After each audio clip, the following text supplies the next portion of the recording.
Alright, we should be live. What is up, everyone? Happy Wednesday. Kevin Yo, thank you for the membership renewal. How is everyone doing? Is this stream live right now? Let me know how the volume is on everything. I didn't really touch much, so hopefully volume of the music as well as the mic is good. So all right, as always, we're just gonna chill, hang out for a little bit. How's everyone's week going? How is as you can see in the title and the thumbnail, we're gonna talk a little bit about Ryzen 7000, which was recently announced. So I just wanted to use this stream to kind of talk to you all, get your thoughts on it, as well as, you know, probe and ask some questions, because I'm just curious, like how many people are going to be buying it and stuff. But don't answer that now. We'll run polls and things later on. But yeah, Power's been out since Monday. Where are you at again, Kale 130? Power has been out, like going in and out, or just straight up out? Because I know you said you're on your phone, so. Oh yeah, and we did have a ton of people in the pre-stream, so I'll pull them up. We do have Kale 130, what's up? Jonathan Talks Hardware. Looks like Amen's here. Greg Lilly, as always, getting the first comment of the stream. We do have Uncle Bill Druin, who is a longtime viewer and supporter of the channel. Back from like when I was streaming with Lee from Comp TV days. So good to see you, Uncle Bill. We got Dylan Roberts, Kevin Ngo, as always. Shane Eslick from Down Under, M8X425, what's up? Let's see. Colin Shauner, PR Tech, what's up? And we got Anthony Wesson with the ridiculous question: Should I upgrade from a 5950 to the new Ryzen AM5 stuff? Jason Whitmer, as always. So what's up everybody?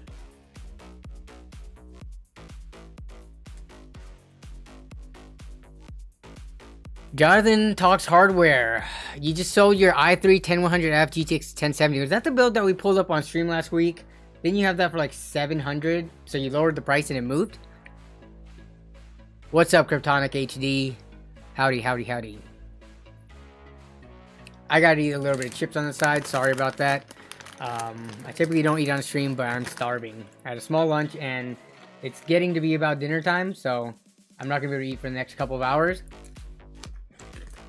So I got a snack on chips.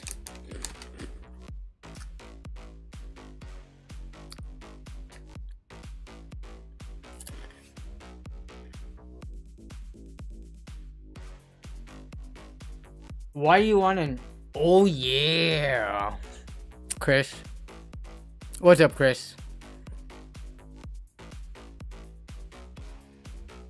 Hey, what's up, Sully? Uncle Bill says YouTube notifications suck and you don't seem to shout out live streams anymore. Yeah, I stopped tweeting the live streams just because my Twitter-based followers, I think for the most part, know when I stream. And it's weird to put out a post that gets like no interaction whatsoever, so that's why I don't tweet it out anymore. If people have notifications on, they should be getting them, or if they really want to attend the stream, they should know it's every Wednesday. We don't move the day, we don't move the time, so it's the same time. But yeah, I do put out the stream, the pre-stream, like an hour or two usually early, so it should pop up on notifications even before stream starts, so people can know that it's coming up. So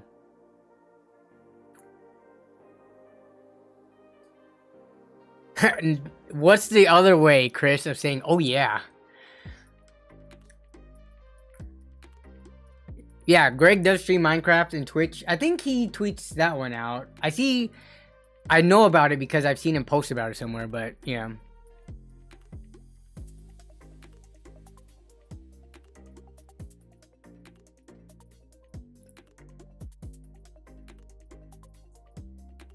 Yeah, so Shane Eslick says, good day, Dan, Neurobudget. How are you doing?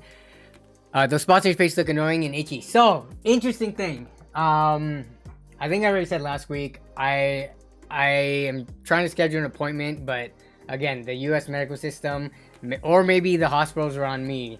The referral is being transferred right now, then they got to review it, then I could set up an appointment to see a specialist about this, and that's gonna be like 2 months out. They already told me that, but I haven't even set up the appointment yet because they're taking forever to approve my referral. But anyways, so update, looks like I'm getting a couple of new random rash spots on my face. The good thing is that they're not painful, they're not itchy, they're just there. So but then if we look at my arm, just looking at the progress from previous weeks, this all looks pretty much the same. So it looks like the rashes are going up to my face, but everything else is staying the same. They're not going away, but it doesn't look like I have that much new stuff developing.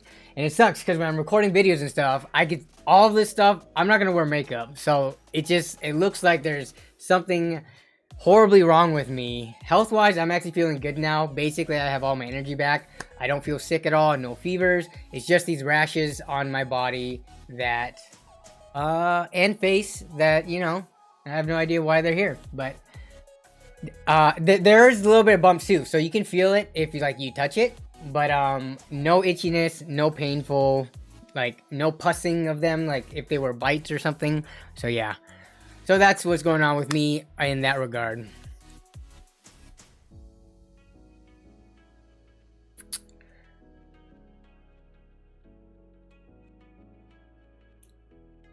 Yeah. I mean, if they were itching and stuff, then I would pretty much probably go to the ER or something. But they're not, so that's why I'm not super worried about them. I just need to see the right specialist to get the right medication, creams, or whatever. And then get that figured out. But all right, so let's see. As always, want to give a shout out to the members before we get started into the stream. Here's the channel members, people who either support themselves or have received gifted memberships from people like Doback Slaps, as well as a few others. So thank you for everyone for supporting the the channel, the streams, beyond just subbing and commenting. Quick reminder to do, y'all are already subscribed. That's how you got the notifications and all of that. But liking the stream does help with the visibility. So, okay. So YouTube says now would be a good time to insert ads. We're 8 minutes in the stream. YouTube, why? So money hungry. But thanks for the well wishes, everybody. Okay. So some bookkeeping stuff before we start talking about Ryzen 7000 series. Man, StockX, that video. StockX have received the fake graphics card back to them last Wednesday. So right now, it's been a week. They have not emailed at all regarding it. So I don't know what the heck's taking them so long. It's getting a little bit annoying. But that video is ready to release basically any day now. As you can see behind me, I do have, well, you can't really see it with this mic in the way, but I do have 2 of the systems that Phoenix PC built. So they sent it out. I've unboxed them. I started checking them out already. I ran into one problem, so trying to get that figured out. But the Phoenix PC, just my overall reviews and thoughts, should be coming as well sometime, hopefully next week. But yeah, so let's see. I guess we can jump into it now. So the first thing I want to do is I do want to run a poll. So we're going to be talking about, I don't have my stream deck, or not my stream deck, but let's see. So we are going to be talking about this. Can I change the dark mode? Where's the... Do I not have the extensions for dark mode? Let me see.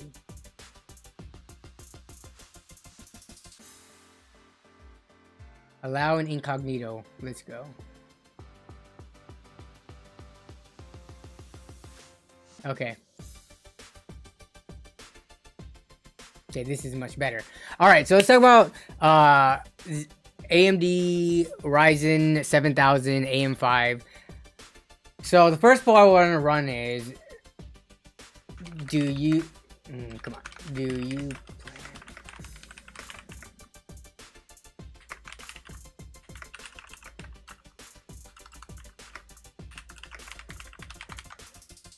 yes, no, and then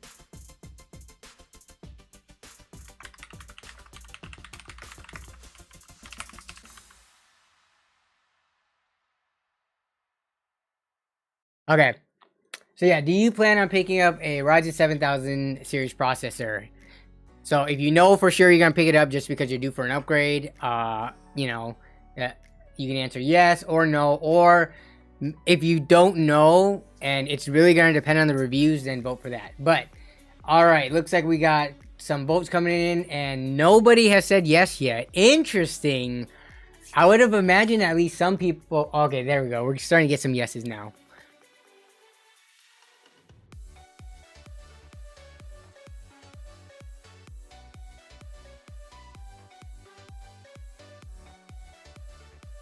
Daniel Lopez says, if Ryzen 7600X, which is the new most low-end processor that they announced, is $300 and the 12700F is $314, which that sounds about right, then that can be tuned to perform like a 12900K. So Ryzen 5 7600X is still not a value option. I'm not sure what my thoughts are honestly about the release price of everything. The 5600X also released at $299, so this isn't different if we're going to compare it to the previous generation. The big issue is that, you know, with Ryzen 5000 and now 7000 series, there's no like launch day or, you know, early launch chips under $300 and no Ryzen 3. No mention of Ryzen 3 whatsoever, right? So it might come down the line, but there's no, some people are complaining that there's no budget options. And I would kind of agree with that. You know, it would be nice to see something in like the $200-ish price range, just so that people could still get onto that new platform without having to spend automatically $300. But if we take a look, okay, the votes, most people, more than half of the viewers in here who have voted anyways, are saying no, they're not going to be picking up, based on what they know now anyways, Ryzen 7000.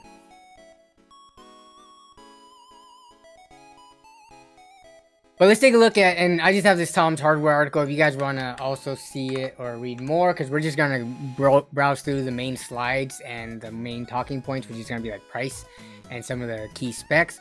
So I think they had a table in here with both. Okay, so they have a table in here, which is pretty nice to see, of both previous gen and current gen. So let's take a look at the bottom of the product stack. In parentheses was the launch price, and it looks like in not parentheses is the current price. So we'll look at the launch price. So, oh, come on, Tom's Hardware. This is an amateur mistake. Ryzen 7 5600X, but okay. So we have the Ryzen 5 7600X and then the 5600X. So they're both gonna be same price, same cores, same threads, and then of course this being on the new architecture, you're gonna have DDR5, higher TDP, as well as higher clock speeds as expected. So then we're going up to the 7700X and the 5700X. So we are seeing a $100 price increase here. And then for the Ryzen 9's previous gen launch price versus this one's launch price, that's going to be the same. And then the 7950X compared to the 5950X is going to be on launch $100 cheaper this time around. So yeah, it kind of sucks that we don't see any Ryzen 3 processors here. There's no even Ryzen 3 5000 series to compare to, but let's see what people have to say about this. Coalition Gaming says, if it can match performance of more expensive competitor CPU, and now they have basic integrated graphics, hard to say it doesn't have value. Value doesn't always mean low budget friendly. Yeah, I guess what are other people's, because I hear that word being thrown around, value. it's not as value oriented or it's not budget friendly. What is your definition of that?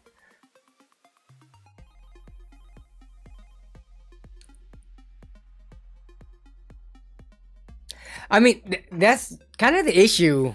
So AMD releases their processors and they claim it's going to be the fastest gaming processor available. Yes, because you are the most recent thing that is released. I would expect the newest thing to be the fastest. It would suck if AMD released some new stuff and it's not as good as Intel's 12th gen. So the only reason why AMD is going to take the crown for a little bit here for what they claim gaming performance anyways, is because the only thing that they have to compare to is previous AMD processors or current gen Intel, which by this point is how many years old? So yeah, it's kind of expected when the newest thing that comes out, it should be the top. So I kind of find it funny anytime they say that. And they're comparing it to stuff that's like a year or 2 years old. Oh yeah, Foxtrot, good point. So fun fact, these don't come with the CPU cooler. But given that the lowest entry is the, Ryzen 5 at $300, I don't know of many people who spend $300 on a CPU and use the stock cooler. I would do that because honestly, the AMD Wraith coolers to me were fine. But yeah, most people aren't going to use the stock cooler when they're spending that much money on a system anyways. They're going to at least get some kind of tower style aftermarket cooler, if not an AIO, at that price point of the system that they're going to be building. So what are everyone's thoughts on that? So I'm going to end the first poll that we had. More than half the people are not going to be picking up the Ryzen 7000 on release. And then with the split with maybe, and then some people saying yes. So we'll end the poll. Oh, so that's one thing that I didn't catch during the keynote announcement. So is this used? It is indeed using the same backplate bracket as AM4 is. So you can still use all the same coolers. This is still equivalent, like basically all AM4 compatible coolers will be compatible with this. Is that the case? I did not see that. But Kenny D says that is the case. So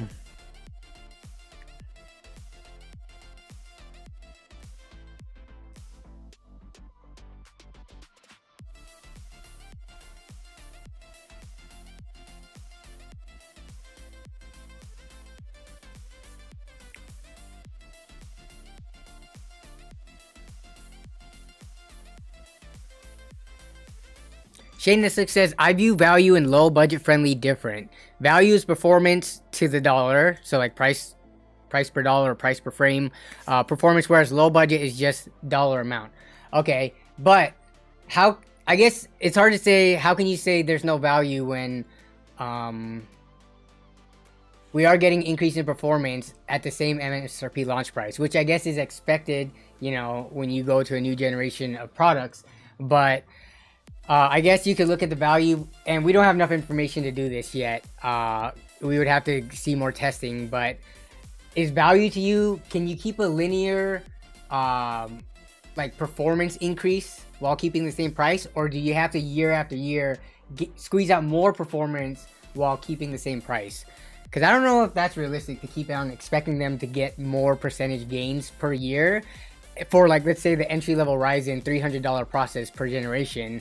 I'm not sure if it's realistic to expect, like, oh, 15% gains last generation, now 20% gains, then next time 30% gains, which is something that like Gamers Nexus would like plot out and show the trend of. I don't know if it's realistic to keep on expecting like an exponential curve versus something that's linear improvement over time.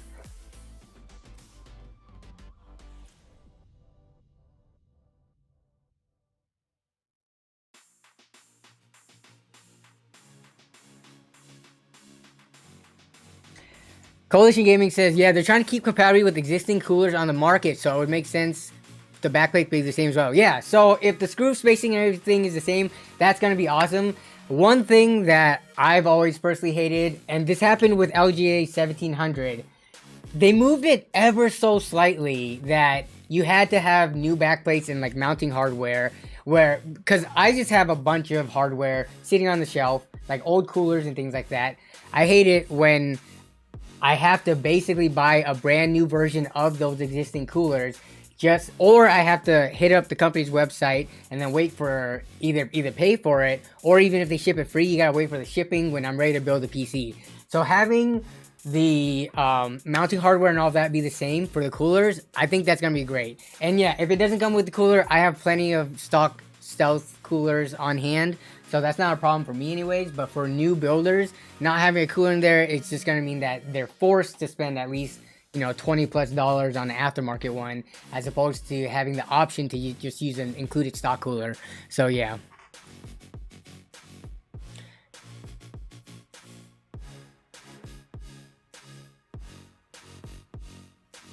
Shauner says, oh, what did Kobe say? Did I miss it? Kobe says, been waiting 3 years to build a system. I legit keep saying to myself, wait, Kobe, what is your current system right now?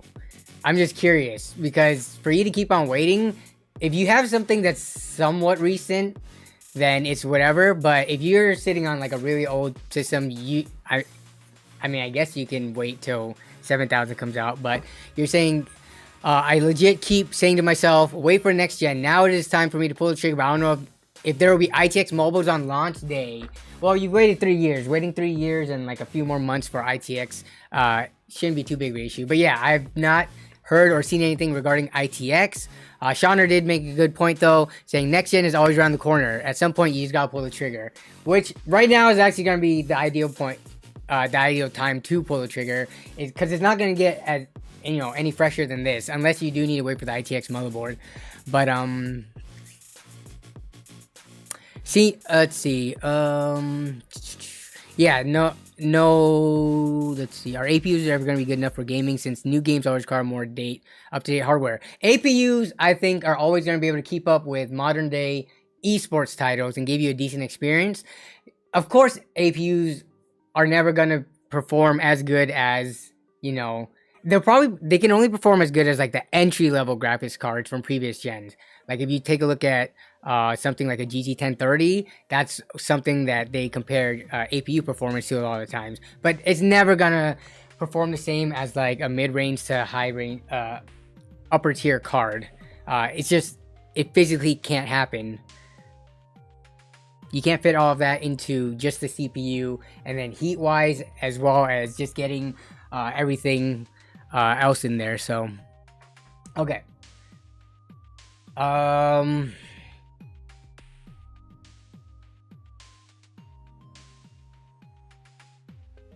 So let's talk about the motherboards. Let me see if I can find that slide there, because that's going to be an interesting point. So one of the issues with new launches, especially with Intel more recently, and then I can't remember when AMD 5000 launched, what the motherboard supply was looking like. Like does anyone remember when AMD 5000 series launched? Was it only X570 chipsets that were available for a little bit of time? Or was B550 available out of the gate? And the same with X470 and B450. Because usually they have only the highest end chipsets available, which are pretty expensive, like in the $200 to $300 range. And they usually don't have anything like in the lower $100 range. Yeah, so yeah, they only had the 570. Let me see, where was the chip motherboard availability? I remember them saying there's $125 motherboards are going to be available on launch. Motherboards, okay. Where was that at?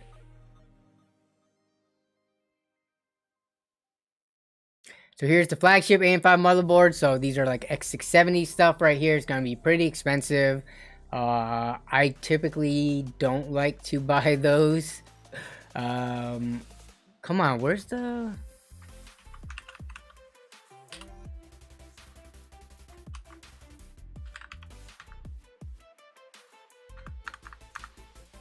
Where's the $125 at? This top? Okay. Okay, X670E chipsets will be available at launch, while the newly announced B650E and B650 will arrive in October. Alright, so you got a month to wait. AMD says the motherboard pricing will drop as low as 125, but hasn't clarified. Okay, of course that's not going to be the X series boards. Why would they even write this? But hasn't clarified if that constitutes pricing for X or B series boards. Anything that's even close to $125 is going to be a B series board. It's not. They're not going to have any X670s, guarantee it. But so 125, most boards I don't see floating around that price. This is going to be like the bottom of the barrel, like probably either only half heat sinks or no heat sinks on the VRMs, as well as just very low feature set. I think most of the boards that people are probably gonna be looking at, I would predict to be around $150 to $175. This just sounds good to hear that boards are gonna be this cheap, but it's gonna be those cheap boards that you know, most people and most tech reviewers would recommend staying away from. Yeah, no VRM cooling, 2 DIMM slots. Yeah, exactly, Shauner. So, yeah. So that means the barrier to entry, because assuming you're going to get at least 16 gigabytes of DDR5 memory, those are going for like $100 now. So the prices on DDR5 has kind of slowly been decreasing, but it's still double the price of DDR4. DDR4, you can get a good kit of decent speed right now for $50. So DDR5 for the same capacity, you know, it's $100, double the price, but still not too bad. But you're talking about $100 worth of RAM minimum.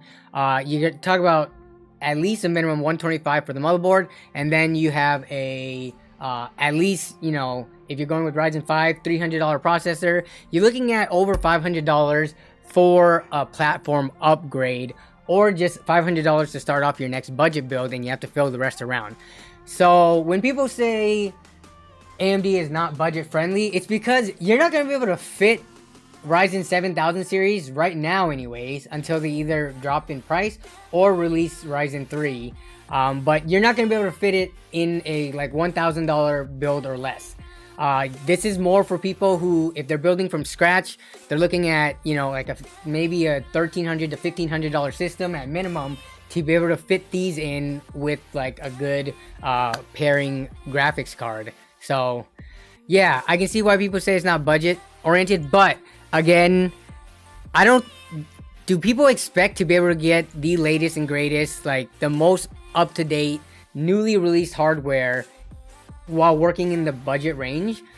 For me, people with less money or like $1,000 or less, you're never looking at the most current generation of products anyways. You always had to look for 1 or 2 generations back, which still has really good performance for how much they cost, because all those are going to see a price reduction. Ryzen 5000 series has already been, you know, slowly decreasing in price. If you can get even older stuff in the used market, that's where most people you know, who claim to operate in the budget range, that's what they should be looking for in the first place. I have never expected people to be able to spend very little money while still getting the latest and greatest stuff. And I don't think that's a realistic expectation to have. So yeah, so is AMD budget friendly? No. But Intel, well, there is a way to be budget friendly, like I said again. So it's going to be interesting when Intel releases 13th gen stuff. It's going to be interesting. Are they going to release i3s, or are they going to do the same thing? Which we've seen graphics card manufacturers do it, where they release mid and upper tier stuff first, and then months down the line, after all the people have bought that up, then they start releasing the more budget stuff, just so that, you know, people aren't buying the budget things off the bat and not buying the higher end stuff that costs more. The 5800X is on Amazon today for $245. That is very cheap. Let's take a look at that real quick, actually. Amazon 5800X $245. And dude, I would be looking at this stuff right here. Let's see, is it free shipping? $215 used acceptable, that's fine. Plus you can return it if there's any major issues. But holy, almost $200. This is ridiculous.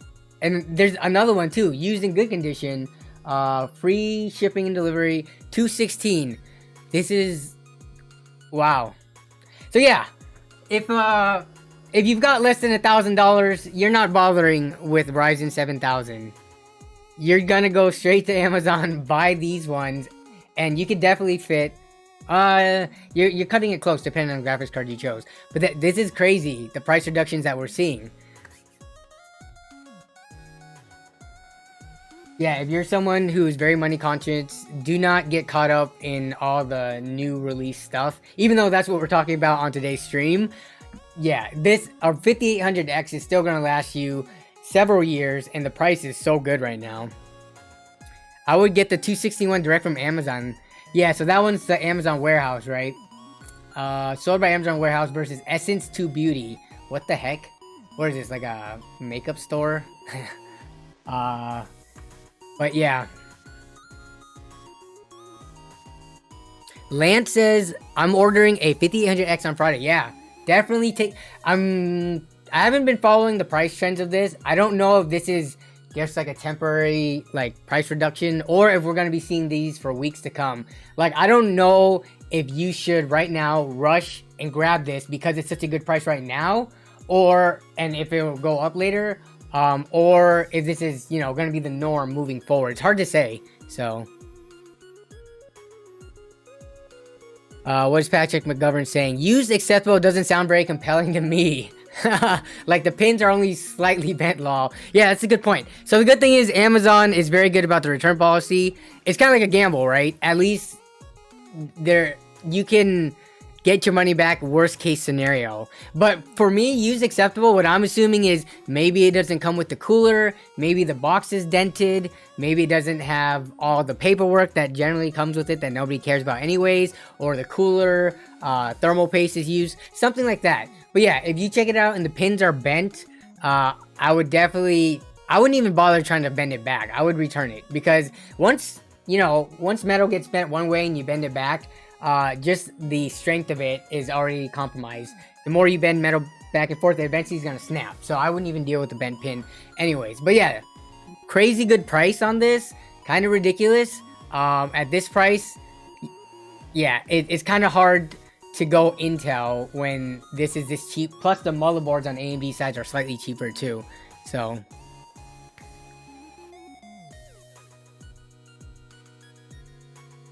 do you think to record at high frame rate, will 5800X or 7600X be better?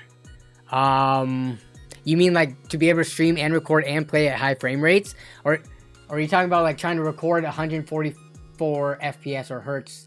Which I don't have too much experience with that. Chris, if you're able to answer that, that would be awesome. But I don't know of many people who actually record with like capture software or a capture card much past 60 FPS. So but the 5800X, I don't see it having any issues with that. But would the 5800X or the 7600X be better?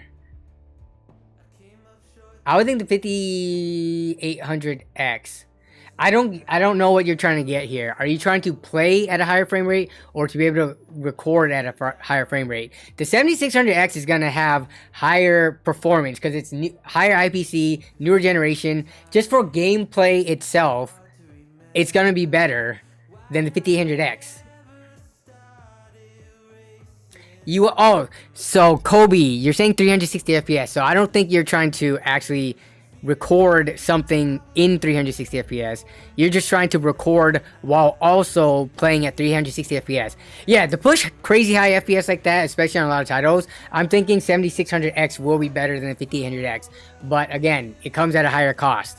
That is going to cost you for the RAM, motherboard, and processor. It's going to be like couple $100 more than what you can get set up here with the 5800X. Yeah, but 7600X, if you have a 360 hertz monitor and you want to fully utilize that and you want to get the highest FPS that you can, yeah.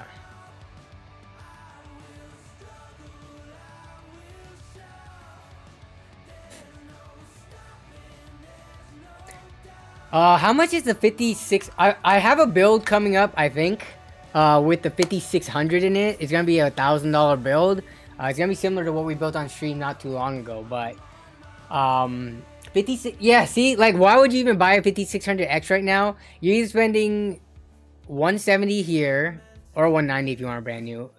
I would definitely put the extra 40 bucks into the 5800X and just call it good. You're at the end of the AM4 platform's lifeline, you know. Why not just max it out with an extra 40 bucks? Get more cores, more threads, and just not have to worry about much. The 5600X is still a solid processor, but between the two, price-wise, I would pick the 5800X. Shauner is literally building a 5600 PC now. Nice. Yeah, I think I'm going to be pairing it with the 6700 XT. So it should be a very solid system for a low price. But yeah, in terms of Ryzen 7000 series stuff, I guess, what else are your guys' thoughts about it? We don't have enough information to draw any more conclusions other than what AMD told us, and what they told us is pretty much what we expected. It has a pretty typical generation to generation improvement in performance, but until we see it with specific games and specific benchmarks, we can't really say too much else otherwise. It looks like within the community that we have here anyways, the people, you know, who attend this stream, more than half the people are not gonna hop on it when it releases, with the split 25-ish% either way going with it or waiting for reviews. So for me personally, I might build a system to showcase, just to like test it out. But for my own personal system, I'm not interested at all. I recently upgraded. I'm on 12th gen Intel. Even though the performance is going to be better from Ryzen 7000 series, I don't need the peak performance at all given times.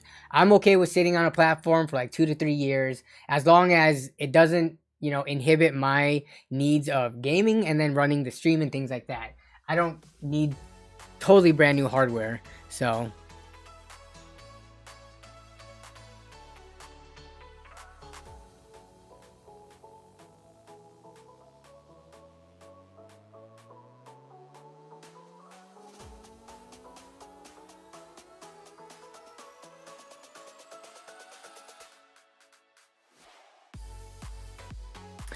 alright, Peter Nikita says, thing is that gamers think that going from 5000 to 7000 series will gain enormous FPS. Maybe that's true, and I don't think the game experience is going to be that huge in my opinion. Yeah, so I mean, here's the thing. When benchmarkers or, like, you know, content creators and AMD even, when they show the like gaming difference between let's say Ryzen 7000 between Intel or even the past generation of AMD products, they're bottlenecking the CPU. They're putting it in a situation where they're running like the max graphics card that they can put in there, and, you know, tuning all the settings so that they're bottlenecking the CPU so that you can actually see a noticeable difference. Most normal people do not have 3090 Ti's or 6950 XT graphics cards. Most people aren't operating in that range. So for normal people, when you're playing games between Ryzen 5000 and 7000 series, I don't think you're not going to see that much of a difference. If you were doing a blind test, I guarantee you're not going to be able to tell the difference. With like all the overlays turned off, FPS counters turned off, you wouldn't be able to tell the difference. Because Ryzen 5000 is still capable enough to be able to push high enough FPS that the human eye, you're not going to be able to see it. Like, do you care if Ryzen 5000 series runs something at 250 FPS versus Ryzen 7000 running it at 300 FPS? Yeah, that's a 50 FPS difference, but honestly, most people aren't going to be able to tell the difference. So a lot of it is marketing, and I feel like it's trying to target towards the people who don't really look into this stuff, or they just simply want what's the best, and aren't really, like, critically analyzing it to seeing, wait, do I actually need this or not? Bingo Bongo says the human eye cannot distinguish between 720p and 1080p. That is a lie. I haven't looked into like any of the studies or anything like that, but I don't know what the cutoff is for in terms of like refresh rate in hertz. Obviously, they're coming out with monitors nowadays that are ridiculous 360 hertz. I wouldn't be able to tell the difference between 240 and 360 hertz, but I don't know, like, subjectively, for the best eyes out there, what the cutoff point is to what's noticeable or not.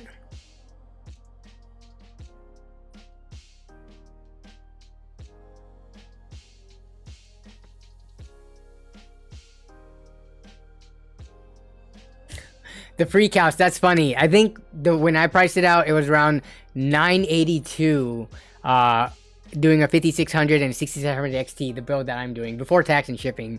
But yeah. Okay, so VR is a different story. I do not have enough experience in VR to talk about this, so if anyone else out there does and has high-end system, let me know. But I have a cheap VR headset. It was like 150 bucks. I bought it refurbished, and I rarely play it, so I actually don't know if that frame rate makes that much more of a difference when it's, you know, a VR headset up really close to your eyeballs, if you can tell a difference between really high frame rate versus high frame rate. So yeah, I can't speak on that, unfortunately.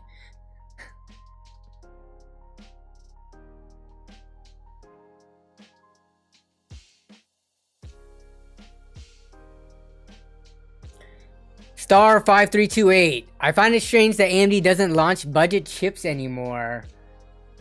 $300 minimum. So what's gonna be interesting to see with this generation of processors is how long they're gonna wait.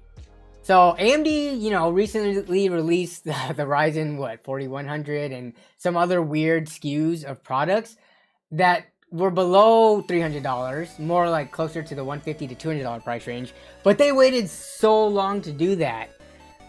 I mean, I don't doubt.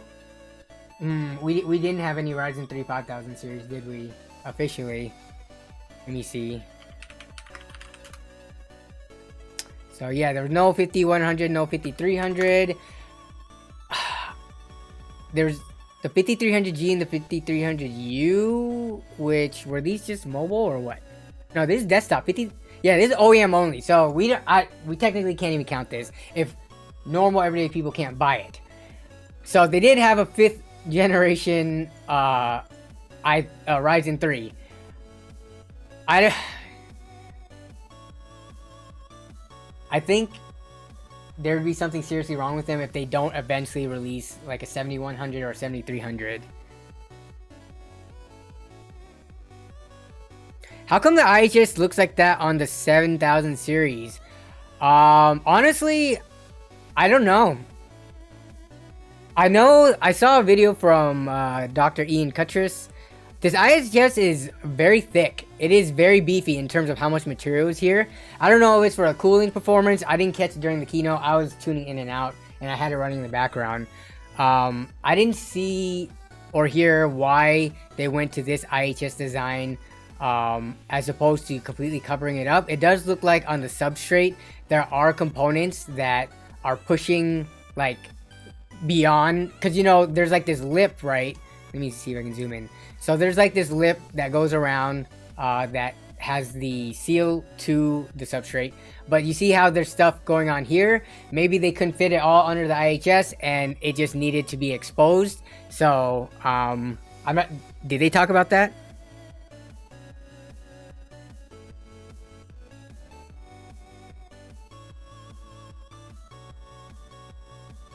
Yeah, so also, again, I'm not sure if there's any other pictures here, but this is going to be LGA, so land grid array, and not PGA. So it's not the pins on the processor. It's going to be, it's basically going to be like on the motherboard and the CPU side, similar to an Intel processor and motherboards. So. Gamers Nexus explained why. Okay, I need to watch that video. The coverage is still recent, so I haven't seen everything about it, so. Alright, so multiple people are saying the SMDs are now on the front, okay, and not on the back. Got it, yeah, okay. So that makes sense. If it's on the front and there's not enough room, then they had to cut out space so that it could fit. FG204 says, bring back PGA.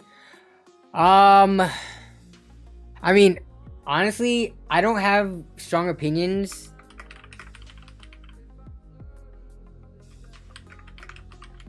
But let's ask a poll.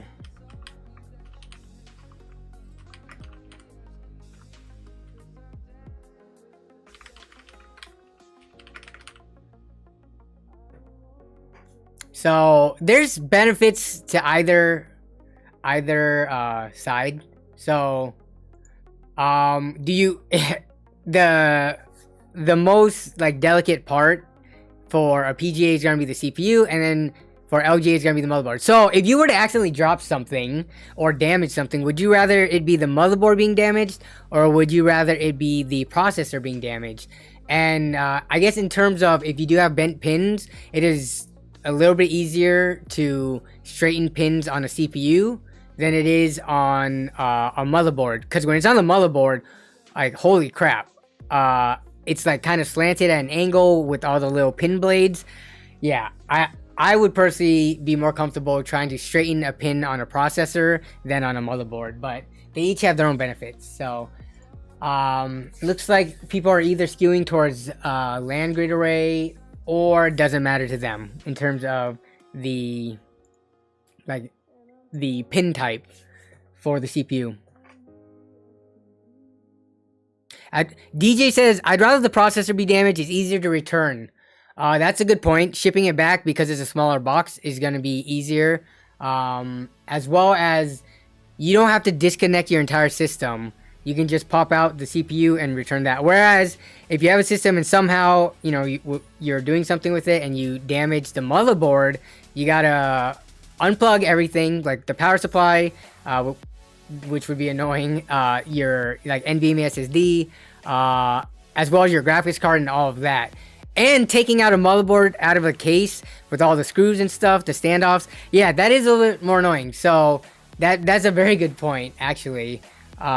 DJ, returning a processor is way easier.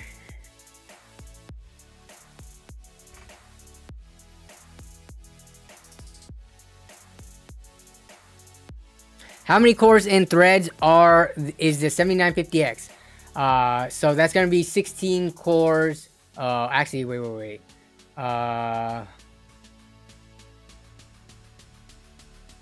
With the performance and efficiency. Wait, how is this gonna work right now?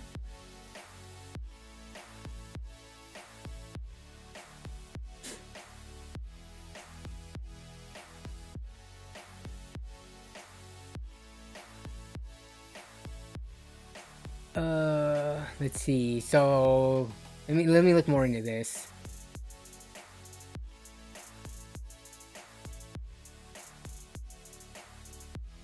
Let's see.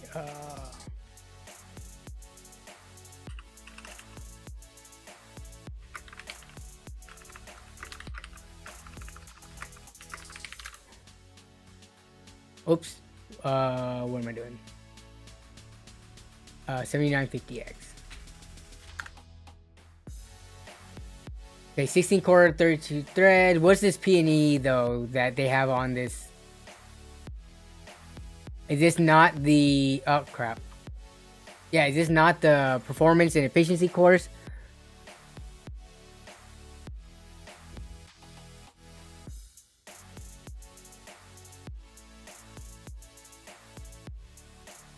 Yeah, so they don't have E-cores. Why did they... Oh, okay. Yeah, this threw me off for a bit. I think whoever did this Tom's Hardware article, they missed a couple of things. Because we saw earlier they had Ryzen 7 7600X. I think this is just leftover. This is just confusing, actually. This is probably from a copy and pasted table that they use for Intel. So yeah, this should not be here. So okay, we're just looking at 16 core 12 threads. Or 32 threads. Sorry. Yeah. Man, Tom's... I guess this article was only written one day ago, or published one day ago, so... Let's see. Alright, we're starting to reach the first hour mark of the stream. Oh, good, thanks for the... Yeah, where's the 3D Cash app? Yeah, so they said that's gonna be coming later on, right? during the keynote announcement. So Patrick McGovern, gotta keep in mind that the editorial process is not what it once was. Lol. Yeah, that totally threw me off. So that would have caused me to be like, wait, I don't remember hearing this during the announcement. So then I would have looked on Google for maybe like 5 to 10 minutes and not find anything, and just finally come to that realization. So yeah, so if anyone has anything that they want to look at, or any specific questions, or maybe a pre-built, or just anything, you can feel free to submit to Twitter with all the information, and we'll go over them just as we always do. So in terms of the community that we have here for the stream anyways, it doesn't seem like there's too much overhypeness going on with this new release. I personally am not super stoked or hyped about it. It's just, for me, it's another product release. Yeah, everything in terms of the pricing is going to be reset again, you know, basically at the MSRP, and then you're going to get some performance increases, but nothing too crazy, just based on what they've said during the announcement. But maybe something crazy might come up once it's, you know, being tested in various use cases. But for right now, it's just like, it's another product release. It is exciting in the fact that we are getting, you know, the AM4 platform is now going to be done with, and now we're going on to AM5. So all those nuances and new things are a little bit exciting, but from the performance and price standpoint of things, not having Ryzen 3, it's kind of like mediocre for me. How do you submit to Twitter? Instructions, all the details and instructions are down below in the description.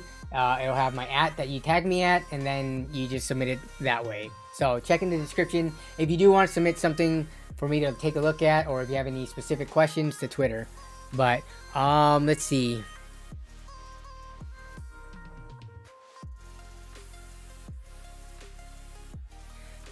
Reflexers asks, should I underclock a mining GPU for safe usage? I'm usually getting 80 to 85 degrees temp with 100% fan speed. What card do you have? Also, is this a past? We need more details. When I read this, I'm thinking, are you mining with it, or are you using it for gaming and it was a past GPU that was used for mining? 80 to 85 at 100% fan speed actually sounds like there's something going on there. Someone else said it, repasting it would be the first thing I would try to do. But I mean, we don't know if this is like a blower style card. We don't know if this is a single fan, dual fan, triple fan. We need a little bit more information about the model of the card, and what game you're testing it on that's getting that high of temps. Because yeah, at 100% fan speed, it should be able to keep it cooler. Maybe if it was running at like 50 to 70%, then yeah, 80 to 85 I wouldn't be super concerned about. But yeah.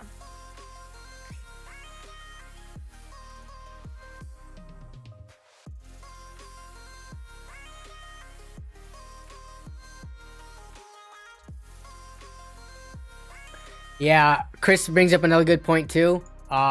Check if you download a program called GPU Z, you can check like the VBIOS that's on it. Usually they use custom ones for mining, so you can go to Tech Power Up, look up here. We can actually do that right now. Not for the specific card you have, but if you go to Tech Power Up VBIOS, I actually had to do this recently, but if you go to the VBIOS, they have a whole collection of this. People upload them, various ones. Let me zoom in a little bit. But you can look up your GPU brand. So let's say you go for an NVIDIA graphics card. And from the card vendor. So let's go to... let's pick something that everyone knows. Let's say you go to MSI. And then let's go to a 3060, for example. So they're going to have all the VBIOS versions here. You can check using GPU Z what BIOS version you have, and then you can check the versions here for the different specific cards. So you want to match your card version as well as like it's mostly you want to match the card version. And for some of them, there's a ton of different ones. So you just want to make sure you have something that's like in here, and that's not like one specific for mining, but you want to have one that would be what came out of the factory. But yeah, then you would flash it, which, you know, you can see all the instructions here, how to flash it. And if that doesn't work, then there might just be something wrong with the card.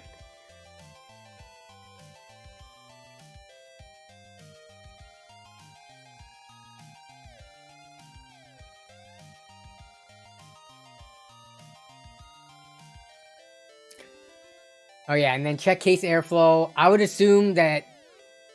Actually, I guess I can't assume. Yeah. It might be a casing. It could be a... No, actually, no. I take that back.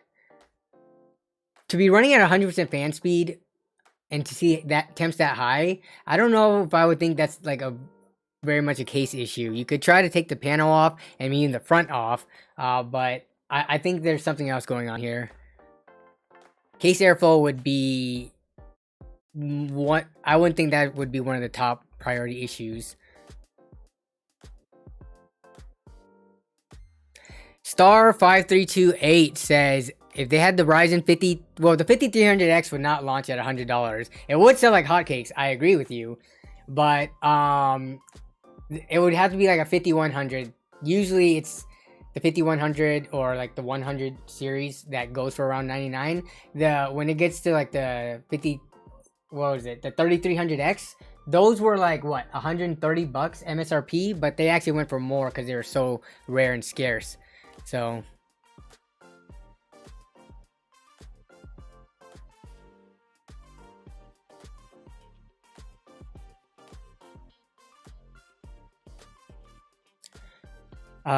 Sips and Bit, oh, how do you say this name? I'm just gonna call you Dreadnought. Guys, where do you download mobile drivers, especially chipset, directly mobile manufacturer or most updated directly mobile manufacturer? Or most updated to AMD website? Mobile drivers, so drivers specifically for the motherboard. Yeah, I go to the motherboard manufacturer's website. What do you mean by going to the AMD website? What does AMD's website have for you aside from graphics drivers? But you're asking about the motherboard, so I don't really understand this question.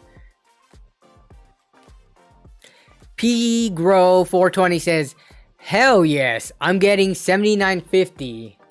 You're getting an HD 7950? You're getting one of these graphics cards? No, I'm kidding. I'm guessing... I actually had this. This is one of my first, like, high-end graphics cards.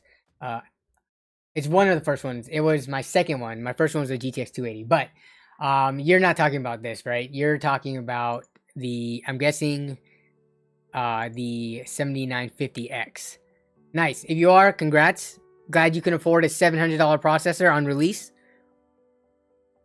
Yeah, Shauner says a 5300X would be like 130 if they release it, right? Maybe we should start taking bets on if they're gonna have Ryzen 3 this generation.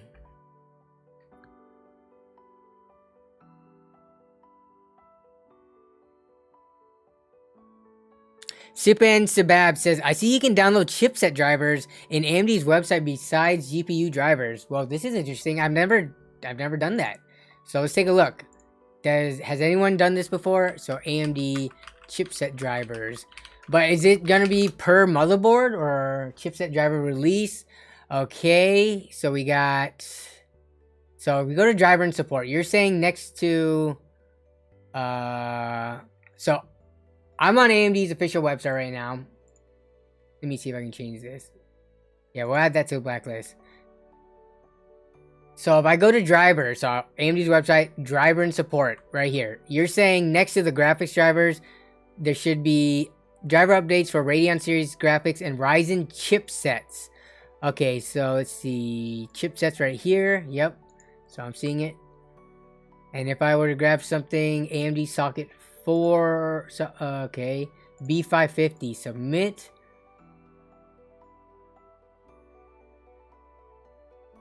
AMD chipset drivers. Okay, driver details. I've never updated my motherboard drivers using this.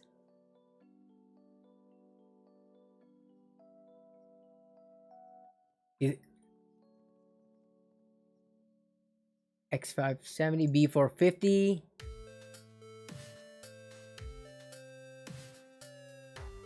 So hold up, when you do, is this the equivalent of doing like a BIOS flash? Let me download this. What is the file extension? It's a .exe.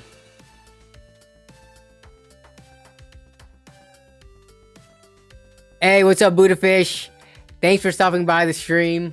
Yeah, I've been catching up with all your content. Congrats with your HelloFresh sponsorship, by the way, Buddha. Yeah. I know I haven't been super active in terms of the Discord and stuff, but I definitely catch all your videos. So thanks for stopping by, man. I appreciate it. So yeah, is this the equivalent? So when they get these updated, do they also eventually send them out to all of the motherboard manufacturers so that they can get their you know, files updated as well for when people do like the typical BIOS flash? Because I've never updated my motherboard using this from the AMD's official website. Interesting. I've never even thought about this.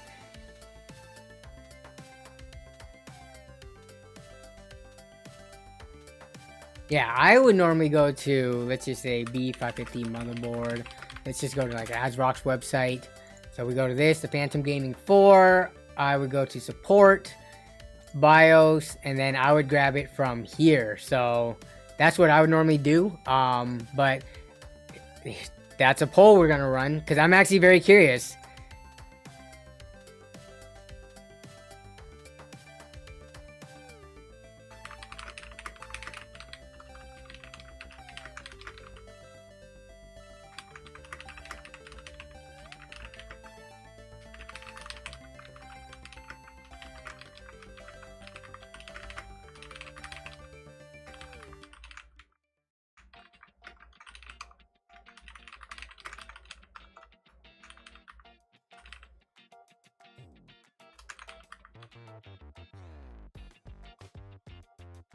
All right, poll's running. I'm very curious. Who's used the AMD website before?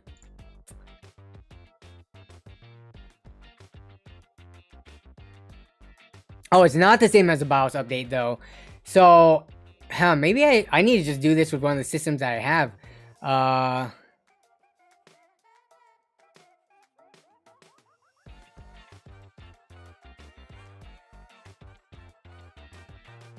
What I'm curious is, because this is all done, it's an EXE, it's done on the Windows side. Is this specific to, like, your operating system?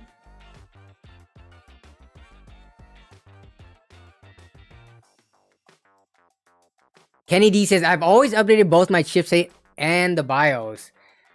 But my question is, because this is happening on the Windows side, when I downloaded the file anyways, does the chipset updates last if you throw another hard drive in it or something else like that?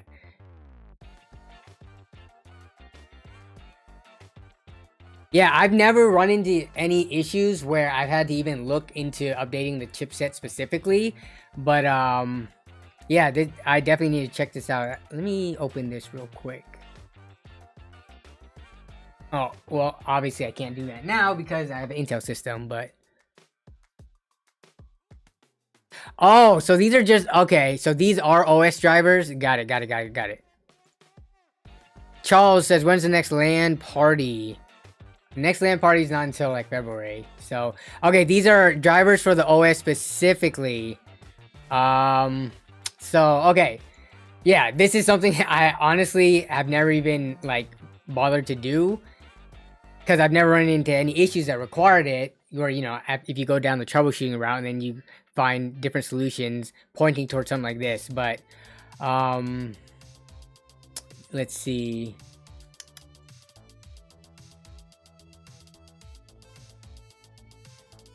So let me, I'm gonna end the poll actually, because now I gotta change the question.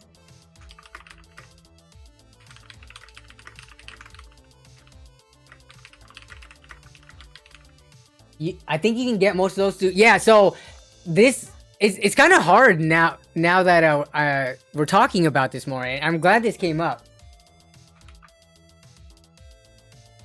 So kind of like graphics drivers, like if you just build a system and you start using your computer for a little bit, Windows is gonna automatically upgrade your graphics drivers, either through the updates or it just does it automatically once like your resolution updates and all that stuff. I just had it happen recently, one of the systems I was looking at. So if these chipset drivers, if they do come through like Windows updates or automatic updates and things like that, then it's kind of hard to say if this is like a very necessary thing, because a lot of times it might just be happening in the background without most users knowing it. Now, I guess for the poll, do you always keep your chipset drivers up to date? A lot of people are saying yes. So a lot of people are saying they do actively go to like this AMD's website and they grab this latest chipset drivers. Now, I don't want to run the poll again, but I'm curious how many people who answered yes, they do so through Windows updates versus through manually doing it to making sure you get like this one's 825, 6 days ago. Like, how are people doing their updates?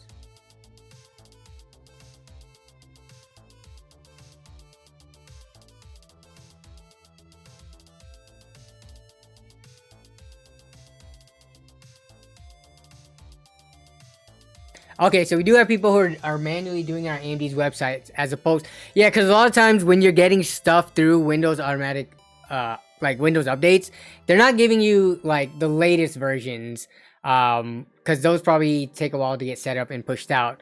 So what they give you is like a working version, but like oftentimes graphics card drivers getting it through Windows updates is usually like pretty far behind compared to if you grab it manually. So, all right, interesting. This was good that this came up. So, Kenny D says I keep them somewhat up to date manually on AMD's website. Yeah.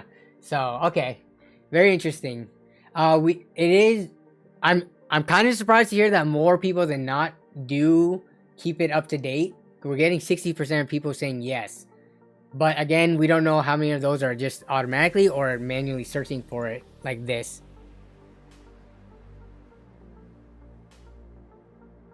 When I first put together a system, yes. When I'm having issues, yes. If not, I hope it's up to date because I'll ignore it. Yeah, that's a good point. I think if it is like a major issue to the point where it's affecting enough people, I would think that they would push an update out, like automatically. Yeah. Buddha, the chipset, it is separate from the graphics. So this is more specifically to the motherboard, and yeah.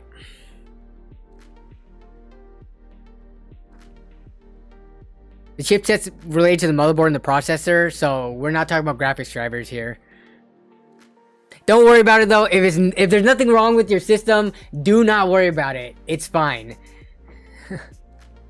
Don't go trying to like update this and for some reason like cause more trouble. The thing is, like a lot like with BIOS updates, right? And we asked this in a previous stream.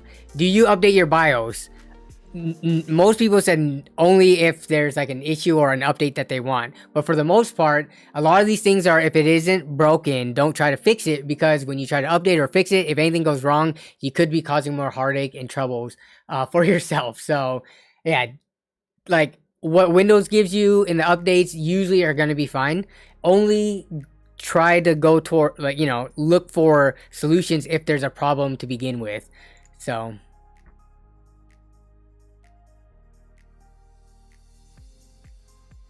you do yours with the MSI update, Shane S. Like, so does that mean you have like the MSI Dragon Center or whatever the MSI software is? I typically don't install those because I kind of see them as bloatware on my system. So I wouldn't get it through that way. Yeah, chipset won't hurt anything. I wouldn't think so either.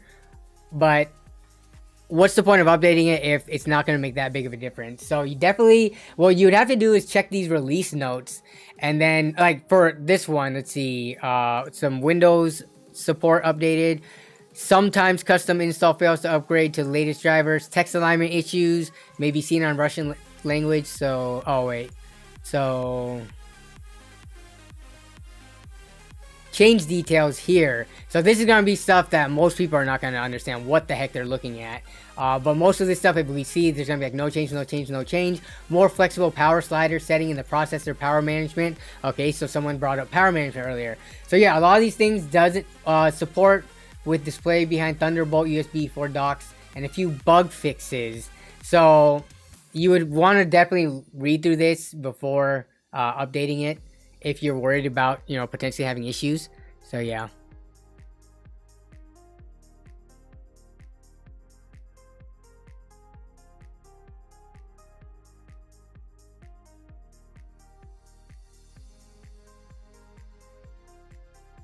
Do you guys tweak and optimize your Windows 10 OS? I personally don't. Aside from going into like changing like power management settings and things like that, and like taking off Xbox Game Bar. I remember Brian from Techia City, he like made a custom version of Windows that he would install on the systems that has like all these OS optimizations and tweaks and stuff. But like for right now, I know exactly everything I want to change every time I install a fresh Windows. So I don't go like super in depth in doing that. But this is a good question.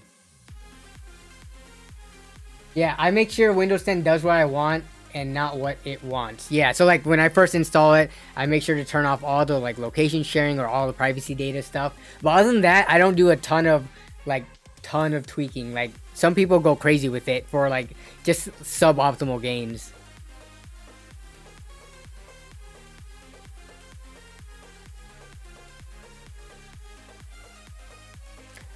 Okay, so let's take a look on the Twitter side of things, and see if anybody had.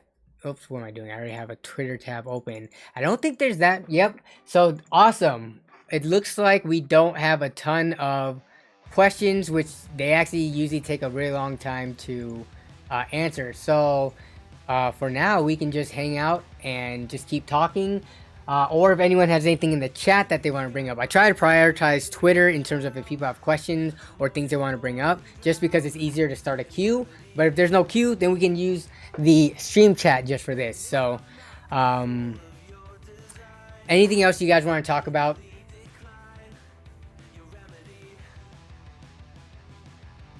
Star5328. I couldn't handle his stripped windows. It was too stripped. I actually never checked out Brian from Techia City's stripped windows. What features was it missing? I wouldn't be surprised if he took out a lot of stuff, but I'm curious what you consider too stripped. Like what was missing that you wanted from his custom windows? Kennedy says, did you end up checking out the 6700? Actually, let me bring up. Oh no, what just happened? Okay, let me see the pricing on them. I did not check it out, and it's actually not available at too many places, so I don't know how relevant it's gonna be. I want the non-XT, so let's see if we can find that again. Yeah, we need some gaming action on the weekly stream once in a while. Tonight would be the perfect time, actually, because we don't have a lot of Twitter questions, and I would be able to game for a little bit, but I don't have anything set up ready to go to stream. Okay, let's look at...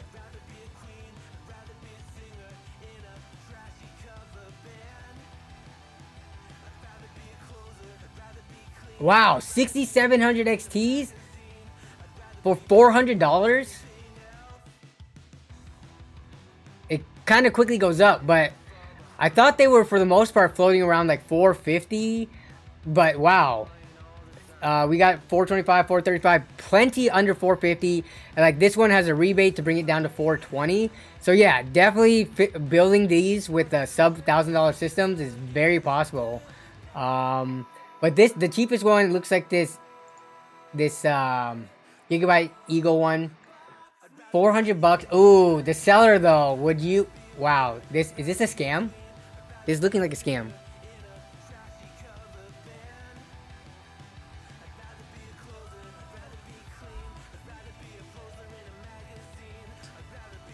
62 ratings, only 21% positive from some random company. Okay, so we can't use this as a good reference for pricing.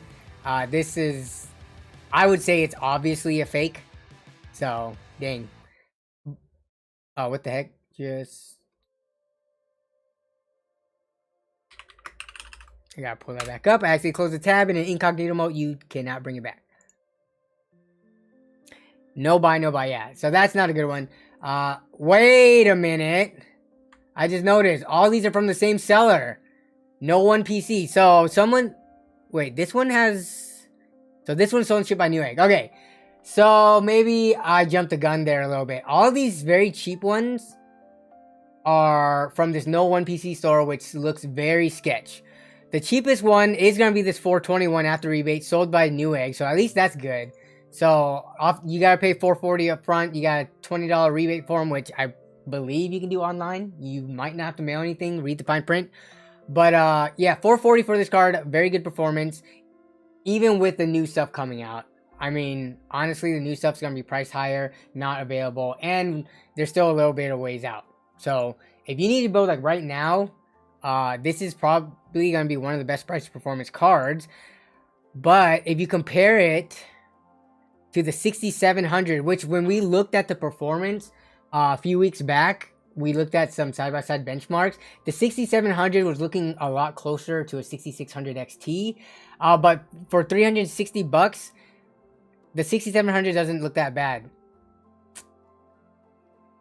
It is like what, 60 versus, so it is going to be about $80 price difference between the two. So I think each card could operate well within its budget. Like they could both be usable. How much does the 6800 cost in the USA? Let's see. Lowest price, 6800, 550. This is interesting. All these cards that were like released after the fact, the 6700 and 6800. The cheapest 6800 XT is going to be $640. And then the cheapest 6800 is going to be $550. Did someone just say hi to Jason Whitmore, or is he just saying hi again?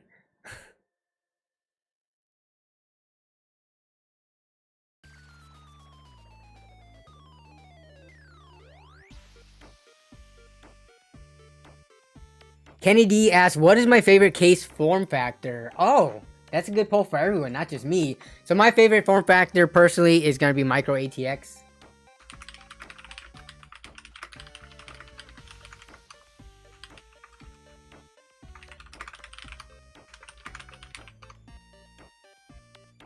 Let me see.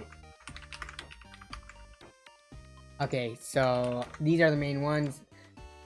But yeah, mine's micro ATX because it's a good balance between a smaller footprint without costing a lot of money for small, like an ITX motherboard or SFX power supply.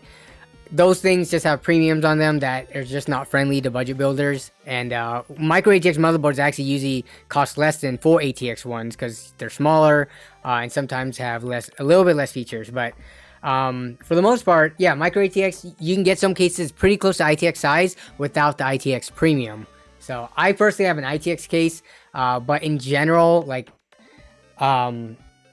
that's just for the LAN party. Plus this one has a handle. If a micro ATX case had a handle, I would like that just as well. So yeah.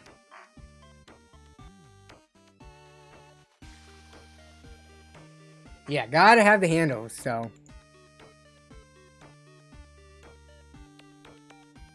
There was people on the stream earlier that asked for Twitter submissions. So I guess they aren't watching the stream anymore. This is the first time we had 0 submissions, so I just want to make sure I don't miss anything while we just, for the most part, are just hanging out, answering questions, and talking.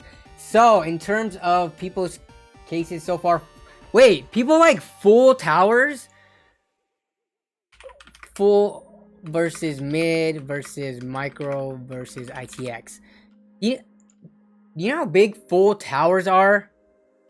Oh, I guess there's also the super ultra towers, but yeah, full towers are usually pretty big. So here's your browser. So this is something. Oh, come on. So something like this is very representative, I would say, of like an ITX case. A mini tower is essentially a micro ATX. Yeah, they put that here.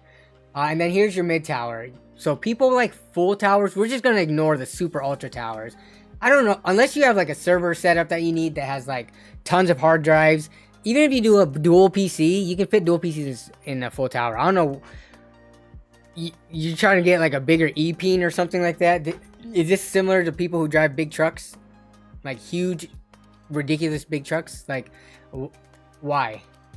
Just a waste of space and an inconvenience to ever have to move it. Hey, what's up, Chris Cass? But, let's see. I can't believe full tower is winning. I'm very surprised. I feel like mid tower is what most people tend to gravitate towards. I gravitate towards micro. I wish more people would. But yeah, I feel like mid tower is the most popular form factor. But in our community here in the stream, apparently it's the full tower. Why? Chris Cass asks, hey, Nerd on a Budget, why did you get sick? Why did I get sick? Maybe it's just... Are you not from the US? The way that you're asking this is a little bit different. Maybe it's just a language barrier thing. But why did I get sick? I don't know. I didn't ask to get sick. But if you're asking how did I get sick, I don't know. It started with mosquito bites and then it spread to the rest of my body. It's not COVID. I already tested and all that. So I don't know how I got sick, but still in the process of trying to figure that out.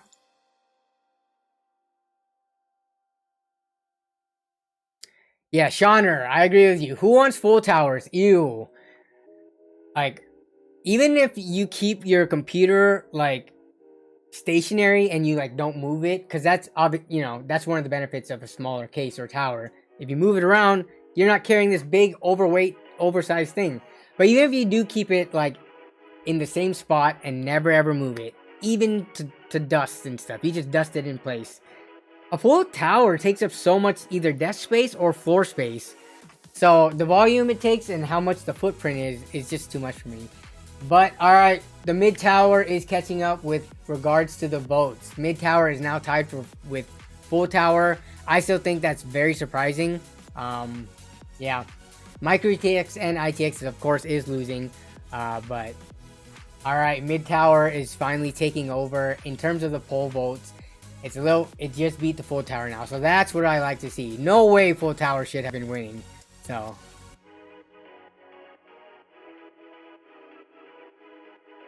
Jason Wimmer says, but ATX is usually more economical for many reasons. The case at least. What do you mean by, huh? Mid tower fits standard ATX. Shane Eslick, yeah, that might be the case too. People might be confusing a full tower with the mid tower. Full towers are big. Like, they are noticeably big. If you have something like an NZXT H510 or like a Corsair 4000D, those are all mid towers. They're not full towers. Jason Whitmer, there are way more ATX cases. They go on sale more often. You can't just call an ATX case because multiple form factors fits ATX. When you say ATX cases, do you mean mid tower or full tower? Or are you talking about both of those cases, like grouped up? Do ATX? No, I feel like micro ATX cases go on sale the most often, especially back before we, you know, before it cost way too much to ship stuff from overseas and from other countries and embargoes and things like that. Or not embargoes. What am I saying? Tariffs, sorry. And tariffs and things like that. I feel like micro ATX cases were the ones that were going on sale most often and for the cheapest, but maybe that's changed now.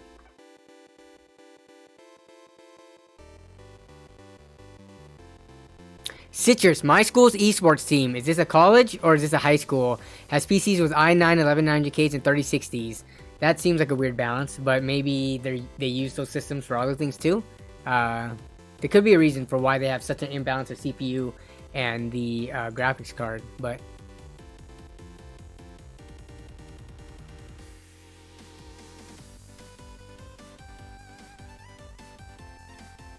the 5000D, let me see. That because sometimes the manufacturer's website, they do not classify the cases that well. But okay, looking at a side by side, I think 5000D is still considered a mid tower. It's not until you get to the 7000D where it's gonna be a full tower. Yeah. The 4000D is actually a little bit small. It's like a pretty compact mid tower. So there, for mid towers, there's kind of like a range. So yeah, both of these 4000 and 5000D, I see them as both mid towers. I'm not sure if they actually classify it on their website.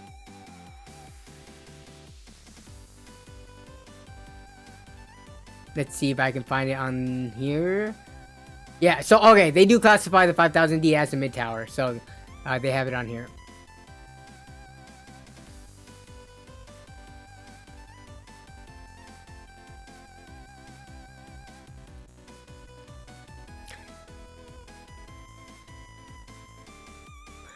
ATX case with a micro ATX motherboard is a budget play. Yeah, that's how do you guys feel about that actually? Alright, so I'm gonna end the poll. In terms of the favorite case form factor, thankfully full tower did not win. We do have mid tower in the lead, followed by full tower, then micro, then ITX, which kind of makes sense.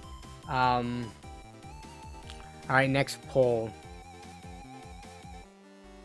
What was the poll? Oh.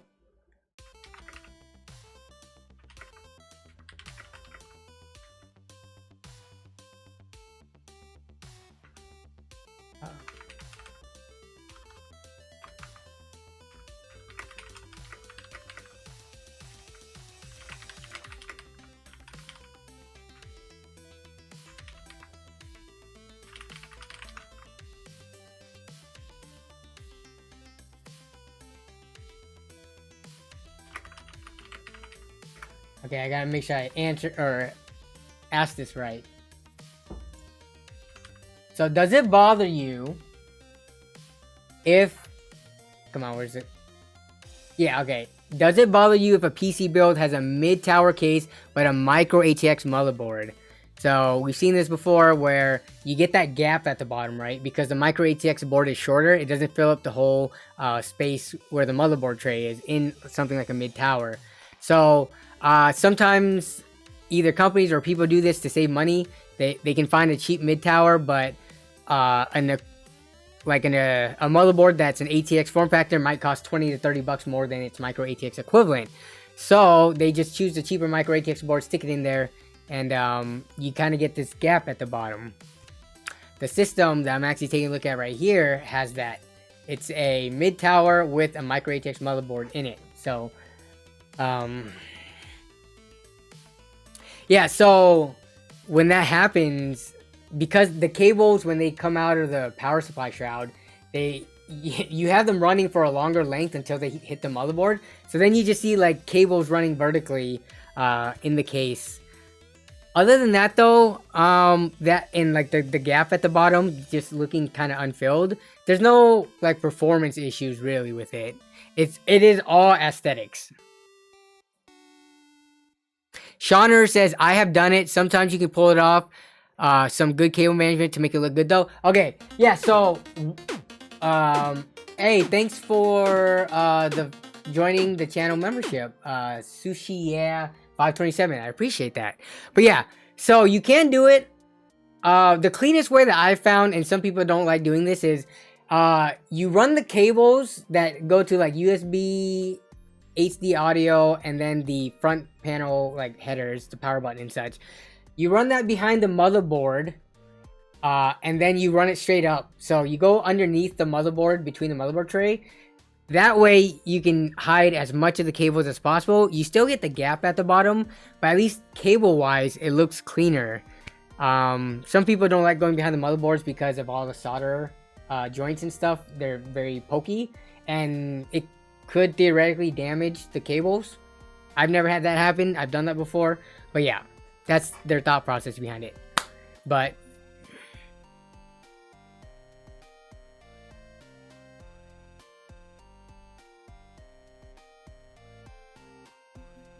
there's some cases like DIY PC cases that cable management holes where a micro ATX board would go. Do you mean that underneath the micro ATX board slot there's some more holes in the motherboard tray, Shauner? I think I recall seeing that. Extreme zone. I like the gap for extra room for expansion. Wiring SSDs wherever you might need to add later. Plus more room to work with. If it's too tight, it makes putting a PC more frustrating. Yeah, I agree. Sometimes you get these ATX motherboards that when you put into a case, you don't really have much room all around it. So like sometimes you're scraping it against the bottom where the power supply shroud is. So yeah, that's kind of like an extreme example, but that does happen.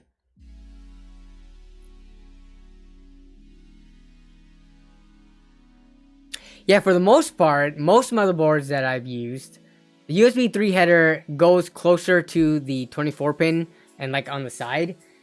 There aren't too many, unless they have like multiple USB 3 headers, where then you could have one that's near the bottom, near like the front panel headers and things like that. So Kevin Go, thank you for the water drink reminder.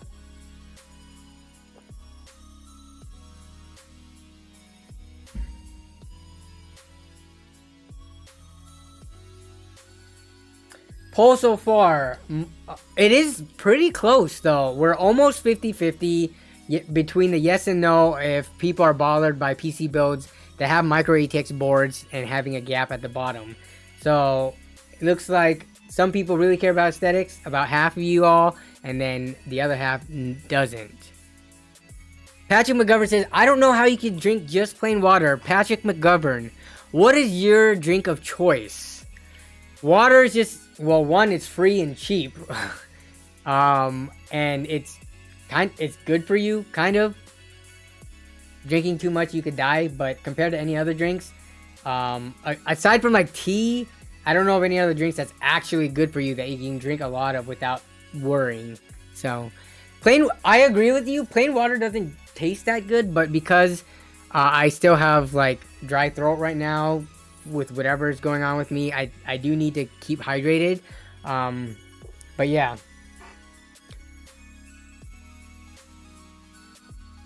Plain water is yummy. Chris Cass asks, what are my thoughts on the Lynnwood dynamic? Which case? Lynnwood white. We're talking about the 011 dynamic white one, or is there another dynamic case that I've missed? This one? We're talking about the Snow White Evo case. What are my thoughts on this? I mean, this is a very solid case. There are very little complaints to be had with the 011 dynamic series, whether it be the one with the glass on the front or the airflow one. I built in the airflow one. I haven't built in the glass one. I mean, it is a very premium feeling case. I like this case a lot.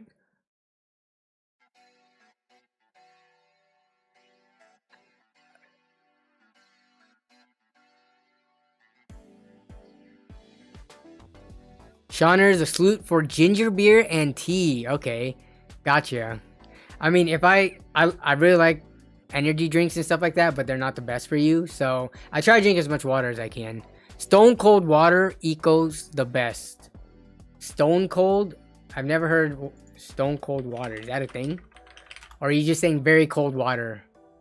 Stone cold water. Okay, so I get stone cold Steve Austin, but you just mean very cold water, I'm assuming. But okay.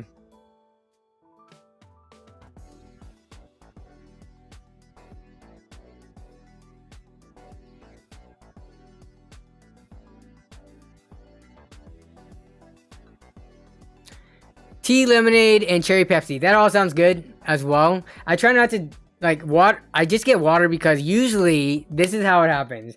Usually I'm running late, getting ready for stream and stuff like that. And so I need to quickly like use the restroom real quick, and then the first thing that's easy to grab is just water from the fridge.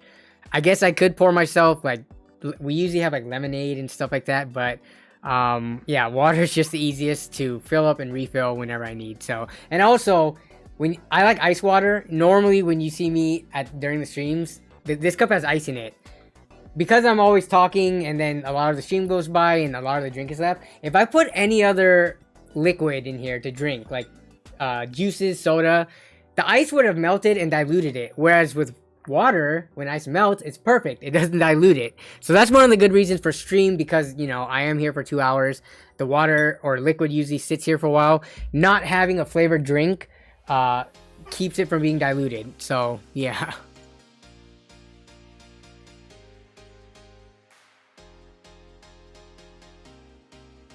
Brennan Ruan says, do you have a wife? Yes, I actually do have a wife, and I don't talk about her too often. Sometimes she's on the channel, but because we're just chilling, I'll show her off for a second. So some of you may already know this, but so I got married last summer, so we just had our 1 year anniversary last month. But same as always, I've never shown what my wife looks like to my viewers. She's a mystery to everybody, but here's some of our wedding photos that I could find that didn't have her face in it, but still had her in it. So, yeah, so I am married. We've been together since 2014, so I can't believe it's been 8 years now. It feels weird saying it because, yeah, it doesn't feel like that long, but 8 years I've been with her. But yeah, so here's our wedding. I am a married man, so I'm taken. If anyone's, you know, interested, sorry, I'm taken.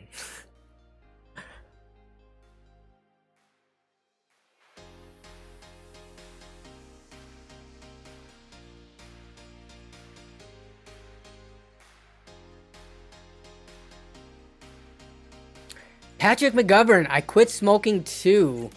I drink sugar-free Monster at least. Okay, so quitting smoking, that's a huge thing. I never got into cigarettes or anything like that, but I do know people who have smoked a lot. My father-in-law, my wife's dad, he actually still smokes, even though he had a heart attack. We just can't convince him to quit. So I know how much of a grasp smoking and tobacco and cigarettes and stuff can have on people. So for you to be able to do that and quit, congrats, because that's pretty big.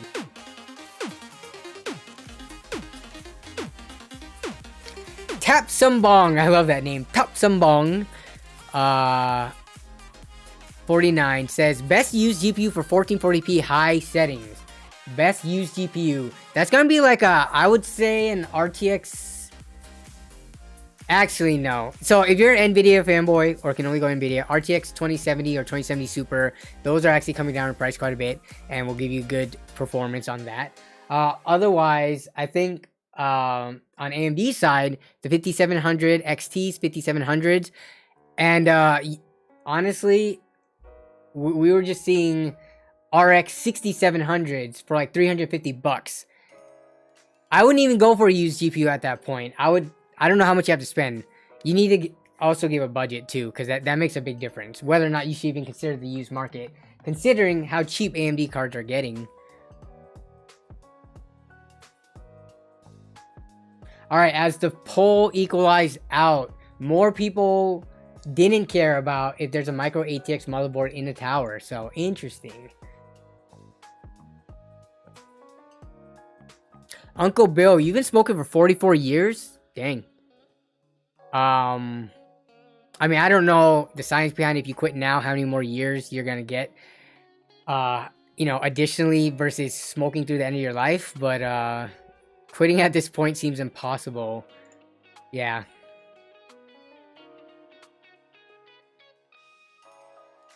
Shane Eslick knows someone. Man, the stream is getting deep now. This is what happens when we don't have any user submissions and we're done talking about the main topic. We're just getting into just, you know, wherever the conversations go. But it's getting a little dark now. Shane Eslick had a friend who died of lung cancer at 32, which is a super young age.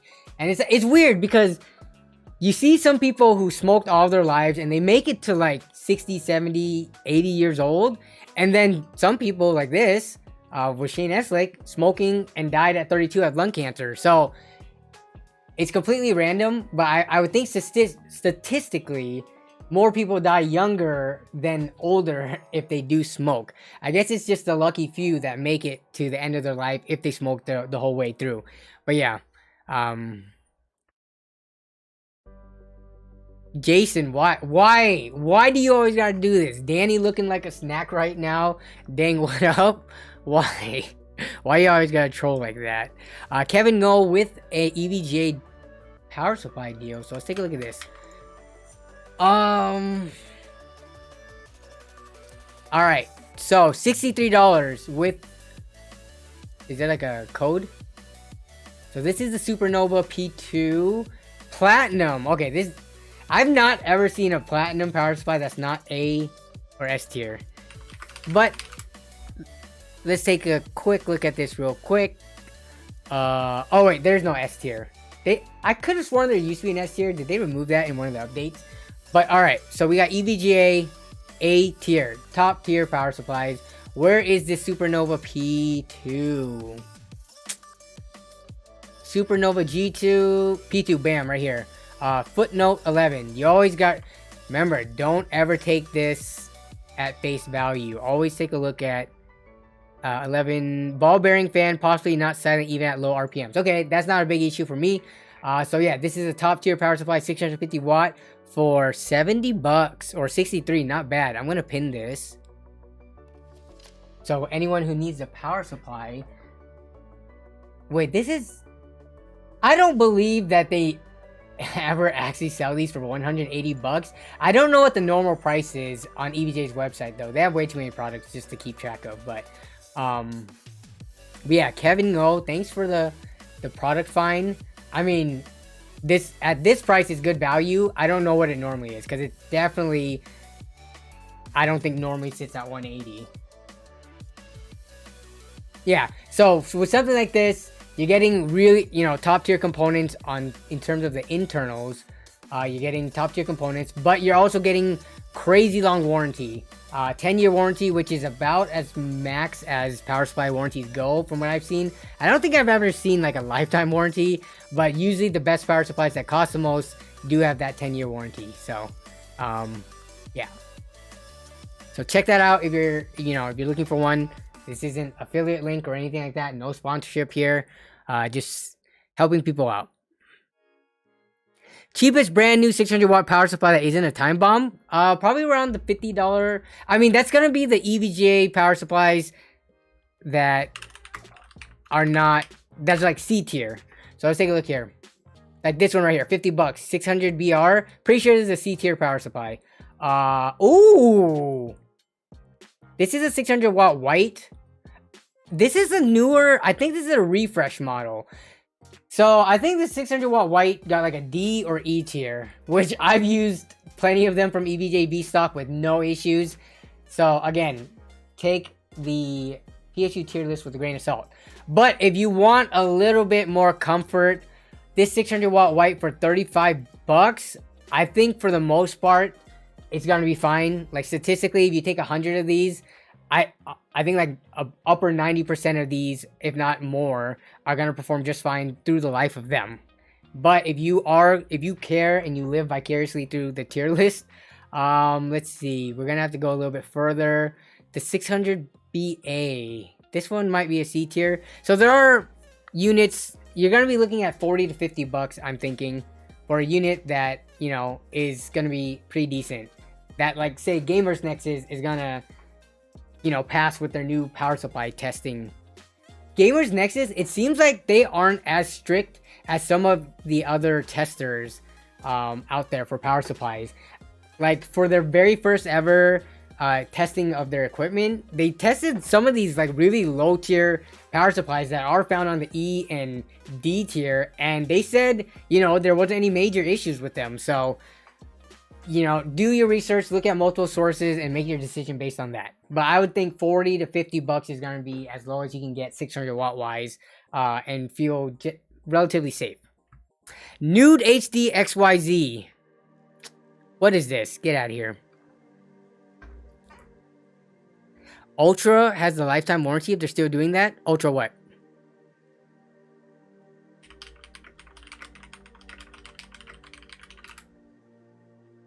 Ultra, the brand, which I've never used an Ultra power supply before.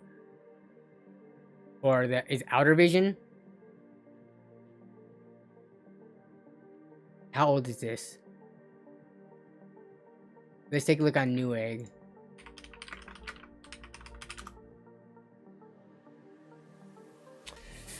Alright, can we even find any lifetime warranty power supplies on here?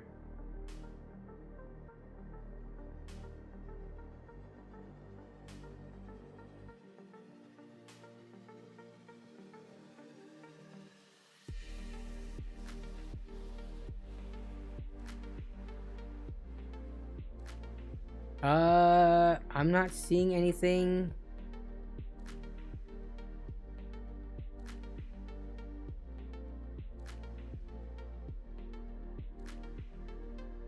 Is a 500 watt power supply for a 3060 and a 3700X? I would say that's pushing it a little bit close.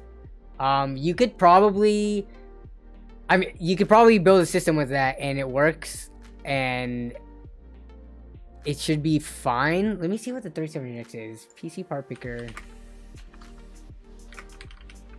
I would say at that point, I would go for at least 550 if not 600. But PC Power Picker has a pretty good estimator, so let's take a look. So we're going to choose a 3700X.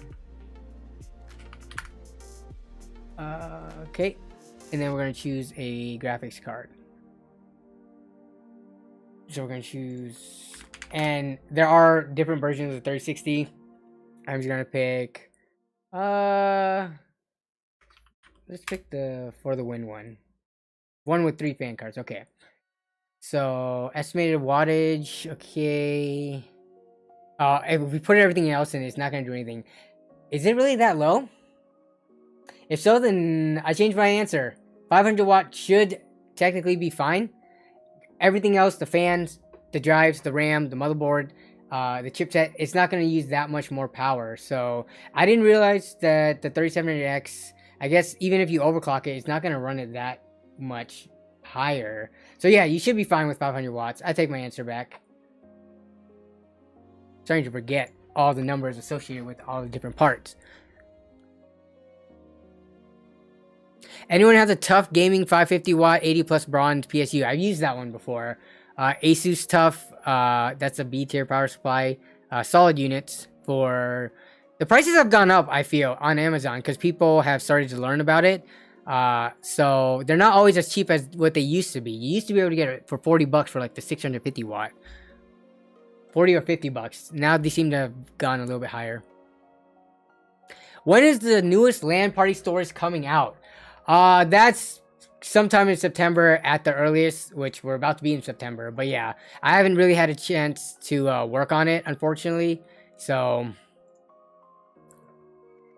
Patrick McGovern says, I use a lot of 600 watt BR EVGA PSUs in my budget builds. I usually don't worry about them too much because, yeah, that's fine. And most of the systems that people are building are good with like 450 to 500 watts. Yeah, especially if you're looking at like mid to low tier stuff. You don't need that much power. So yeah, 600 watt BR, that's going to be fine too. Again, I've used D tier, E tier power supplies, especially when I first got into PCs a really long time ago. There weren't tier lists. There weren't a lot of, I guess Johnny Guru was around, but as a, you know, when you're brand new to PCs, you're not really familiar with all the different sources of information. So you just pick whatever power supply fits within your budget and has like a decent wattage. That's how I feel like most like new builders, when they first build, that's what they do. And then, you know, you just go with it. And yeah, I've used really crappy power supplies that had no issues for a really long time. So if you can do the research, of course, and get the best one that you can. But I feel like, especially with nowadays, like even the bottom tier units, they're made with like the newest like information out there and tech and all that stuff.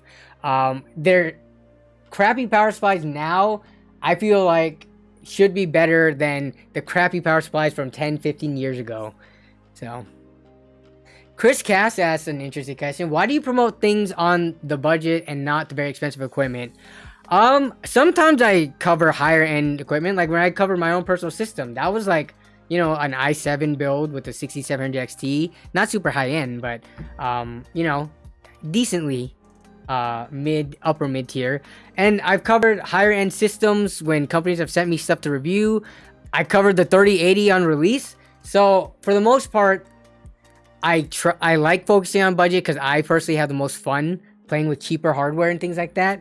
But most of the higher end stuff you can get from any of the other tech content creators out there. There's all the main channels are going to cover it, so I don't think I'm missing out by not covering all the high end stuff personally.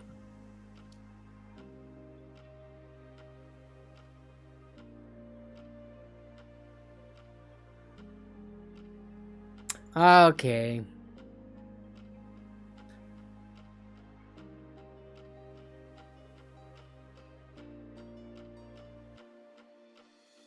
So yeah, so now people are discussing about how a lot of people want a lot of headroom and things like that in a system.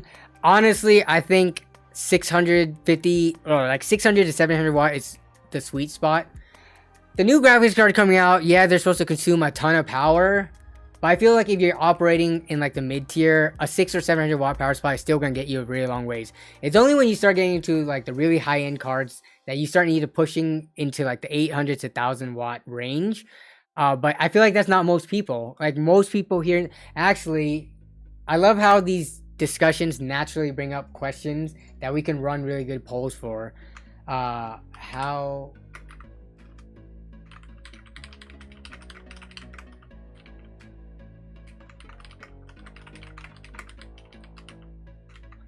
Okay, so we're gonna go... oh, I hate doing these ranges.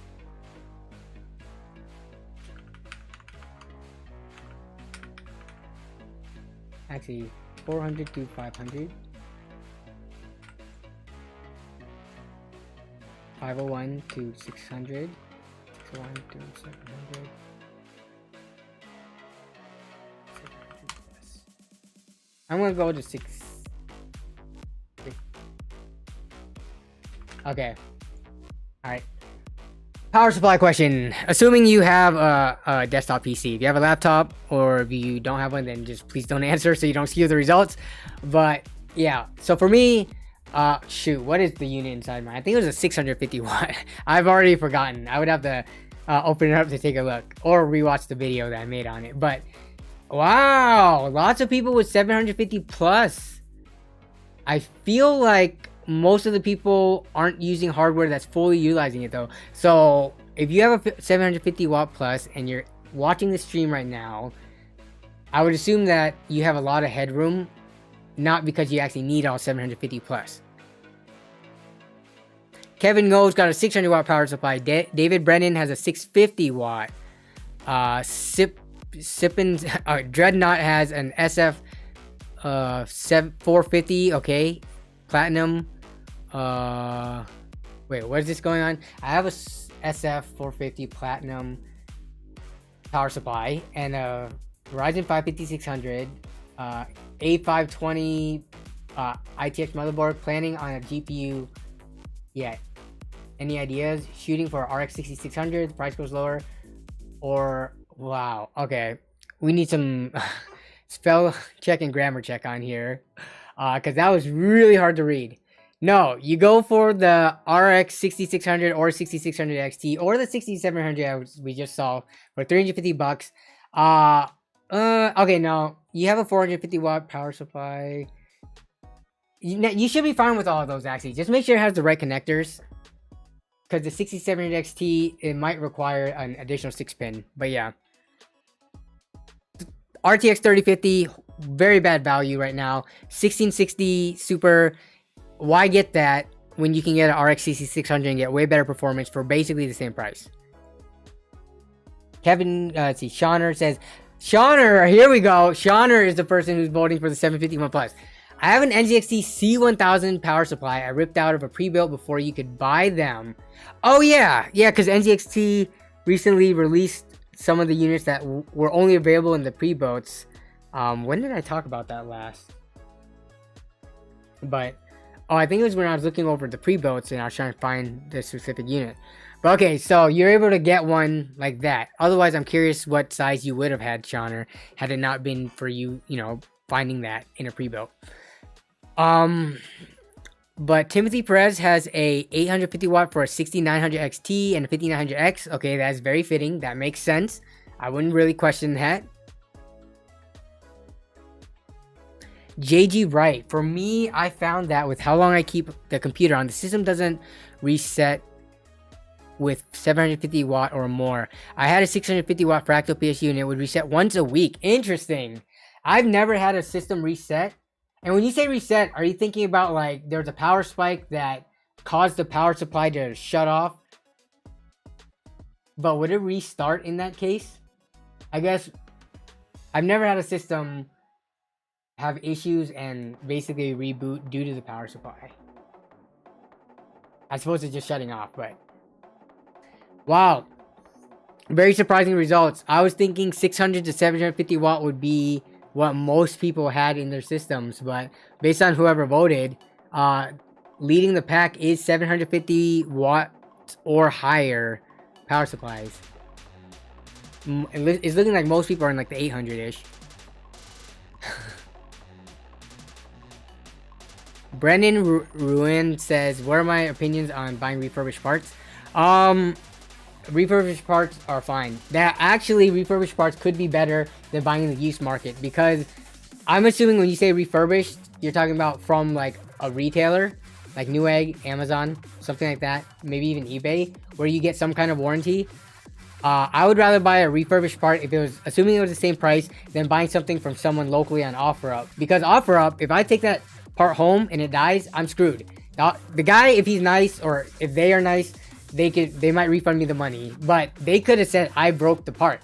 Whereas if you buy a refurbished part from a retailer and there's any issues, you can return it and get your money back. So I'm okay with refurbished parts, and I'm okay with actually buying them almost everywhere. But I would prefer to buy them from retailers if possible.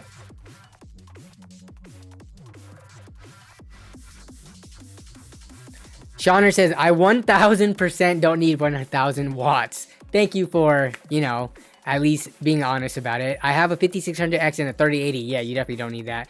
But it was an upgrade for my 850 GQ that you got from B-Stock and had nasty coil whine. Okay, so you had a more reasonable power supply that had issues, so then you replaced it. Okay.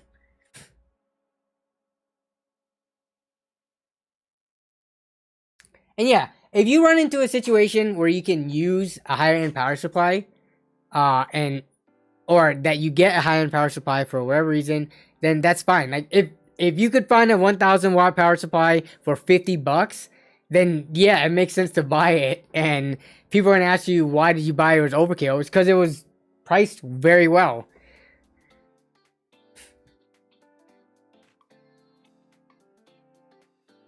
Patrick McGovern says, really, a used power supply is only the only thing that you probably would not buy. See, you said probably would not buy, but you're still open to it, right? Otherwise, you would have worded it saying, I would never buy a used power supply, but you said probably. You said it right there. Probably would not buy. So you would consider it, at least.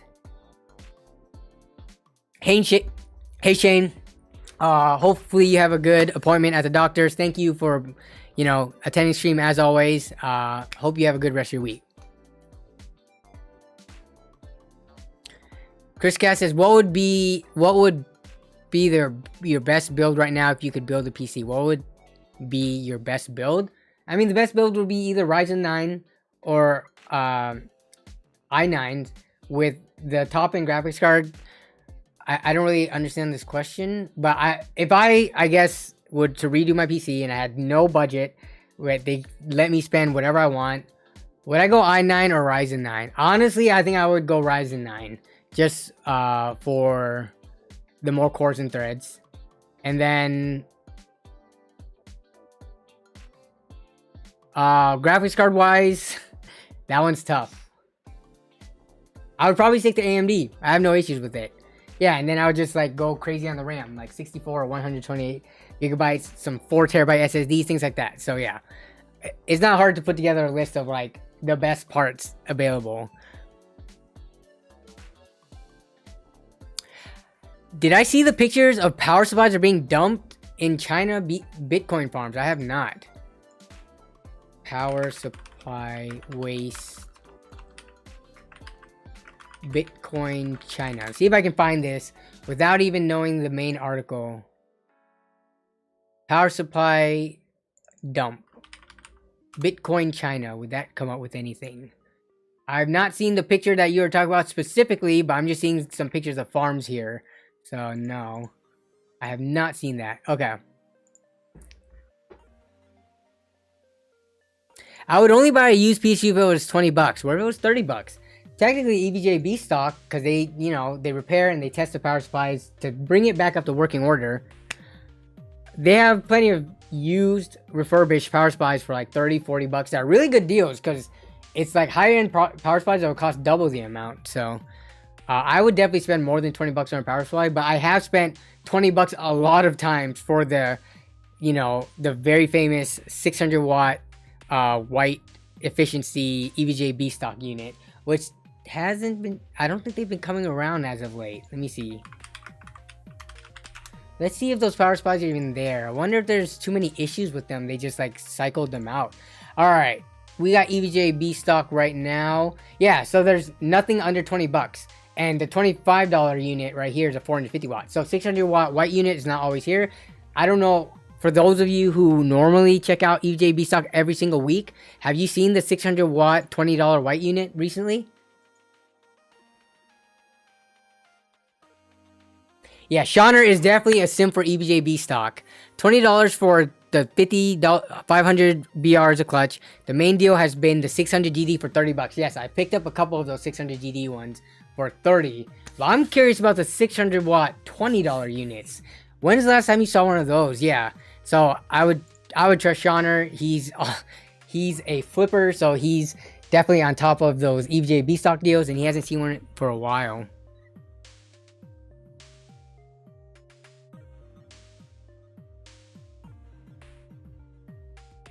Brandon says, I was gonna get this motherboard MSI MPG B550.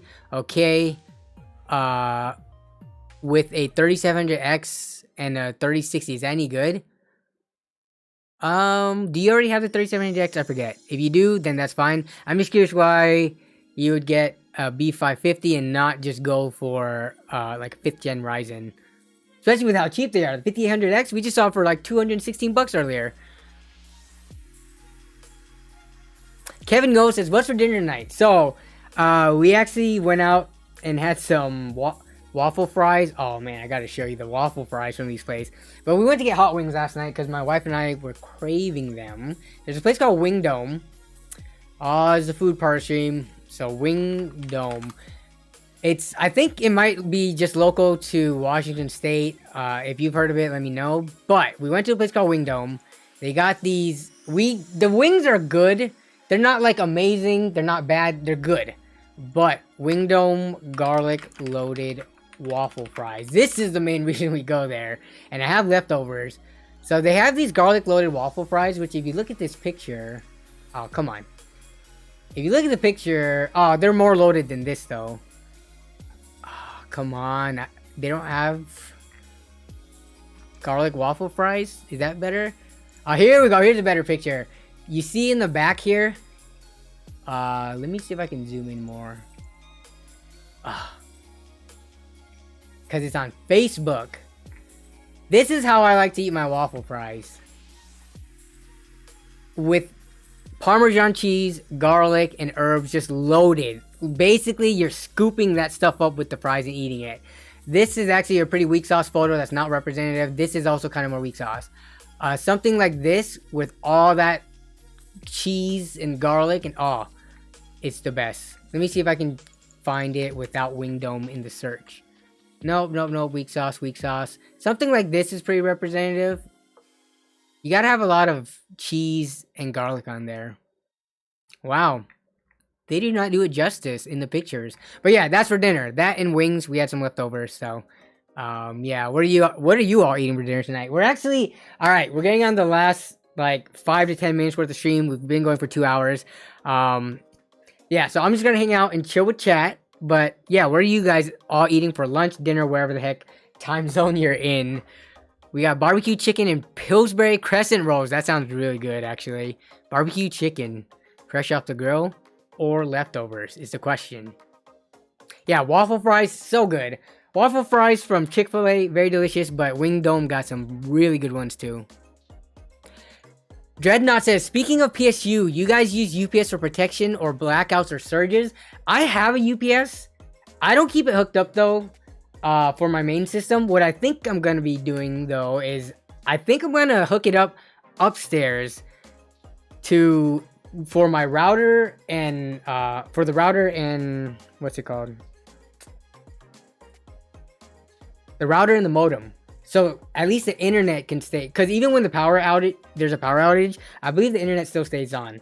If you can get power to the modem and router. So I'm going to put a UPS up there so at least we can still have Wi-Fi and internet in the house. And then I will eventually get a second UPS for my own computer to use, just because, yeah, so I don't lose work or anything like that should the power go out. But the cool thing is, if I have two UPS, one for to keep the internet up and one to keep the system up, let's say I'm streaming like right now, if the power goes out, the stream's not going to cut out due to the power being cut out from the computer or from the internet. So at least I can say bye on the stream and say, hey, the power cut out, I gotta end stream, as opposed to abruptly ending. So yeah.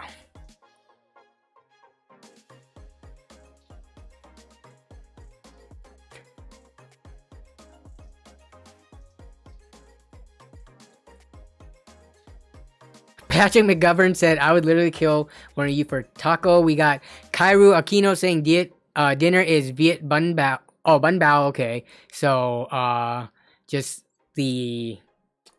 Why can I not give the English definition of it? It's like a hum bao. It's a bun. A bun with, like, meat in it and stuff like that. Okay, Yelp Wing Dome.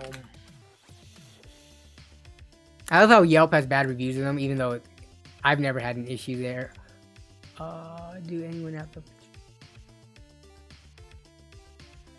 No, there are no pictures of the waffle fries on the Yelp. People are slacking.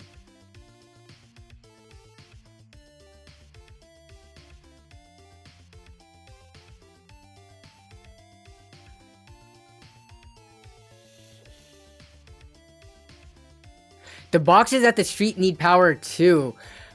That's a good point. But when we have blackouts, or when I lose power at the house, I'm curious how far out that goes. Ours are usually, I don't think, like when I check the power grid and stuff, it's usually not like a huge blackouts, but I guess it could depend.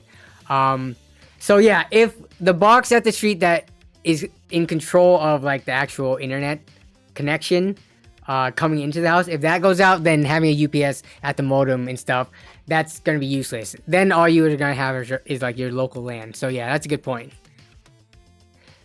Got Raising Canes. We do not have canes here in Washington, which sucks, but nice. KL130 says, my UPS is dodgy. Probably need a new one at some point. Yeah, so like the first UPS I ever bought was a used unit, and I replaced the battery because that was cheaper than a new one. And that worked for a bit, but then eventually the internals had issues, even with fresh batteries. So yeah, UPS, they don't last forever. The battery capacity, especially if you trip it more often, those slowly die, and then the unit itself, once it gets old, isn't going to be as reliable. So I think they're meant to be replaced like somewhat regularly. The only thing is that they're kind of expensive, right? Like $100 to $200 depending on your capacity.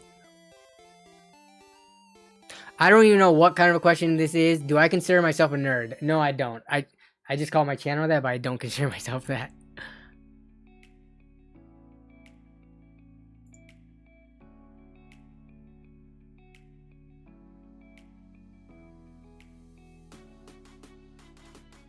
This is a weird question. Rainer asked, so you have a very high-end system, or relatively high-end system, 6800, 5900X, RAM's not going to make a difference, and 1200 watts PSU. Would you install two PSUs to save on electricity? I don't understand how you would save on electricity by installing two PSUs. If you're trying to... let me look at the PSU efficiency curve. If you look at a power supply efficiency curve, it's usually not at the bottom. So you have 1200 watt PSUs, right? Let's just assume this is applicable to, like, for this one, this is like a 600 watt. The most efficient it's gonna be is when it's running at around like 50% load. You're not gonna be, so you have a 1200 watt power supply. You're already not even close to the 50% usage mark. Actually, you might be, because you have a 6800. But if you split it across two, if that's what you're getting at, you're gonna be running at the lower end of the curve where it's less efficient. So I don't know. I guess I don't understand the question, or if you mean it the other way. So yeah, running a power supply at the very bare, like, lowest load is not the most efficient. Oh my goodness, why does this adult site keep coming back? Okay, hide user from channel. They shouldn't be here anymore. Thanks for the reminder for the water.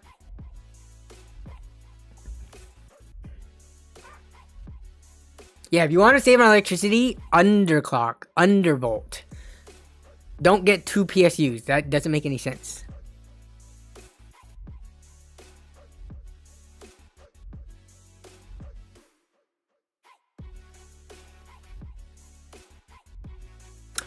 Okay, I think that's going to be it for the stream, though. So, again, I want to thank everyone for coming out, as always. Pretty good discussions tonight. A lot of good questions. A lot of good polls ran. And yeah, so we'll just have to wait and see as we learn more about Ryzen 7000. I'm sure there's going to be more reputable leaks and stuff, so we can get at least some better performance numbers, not just stuff that AMD feeds us. So yeah, looking forward to that. In terms of content, again, freaking StockX needs to hurry up and so I can finish this video, and then we'll have the Phoenix PC video as well as other builds and Optiplex stuff coming up as well.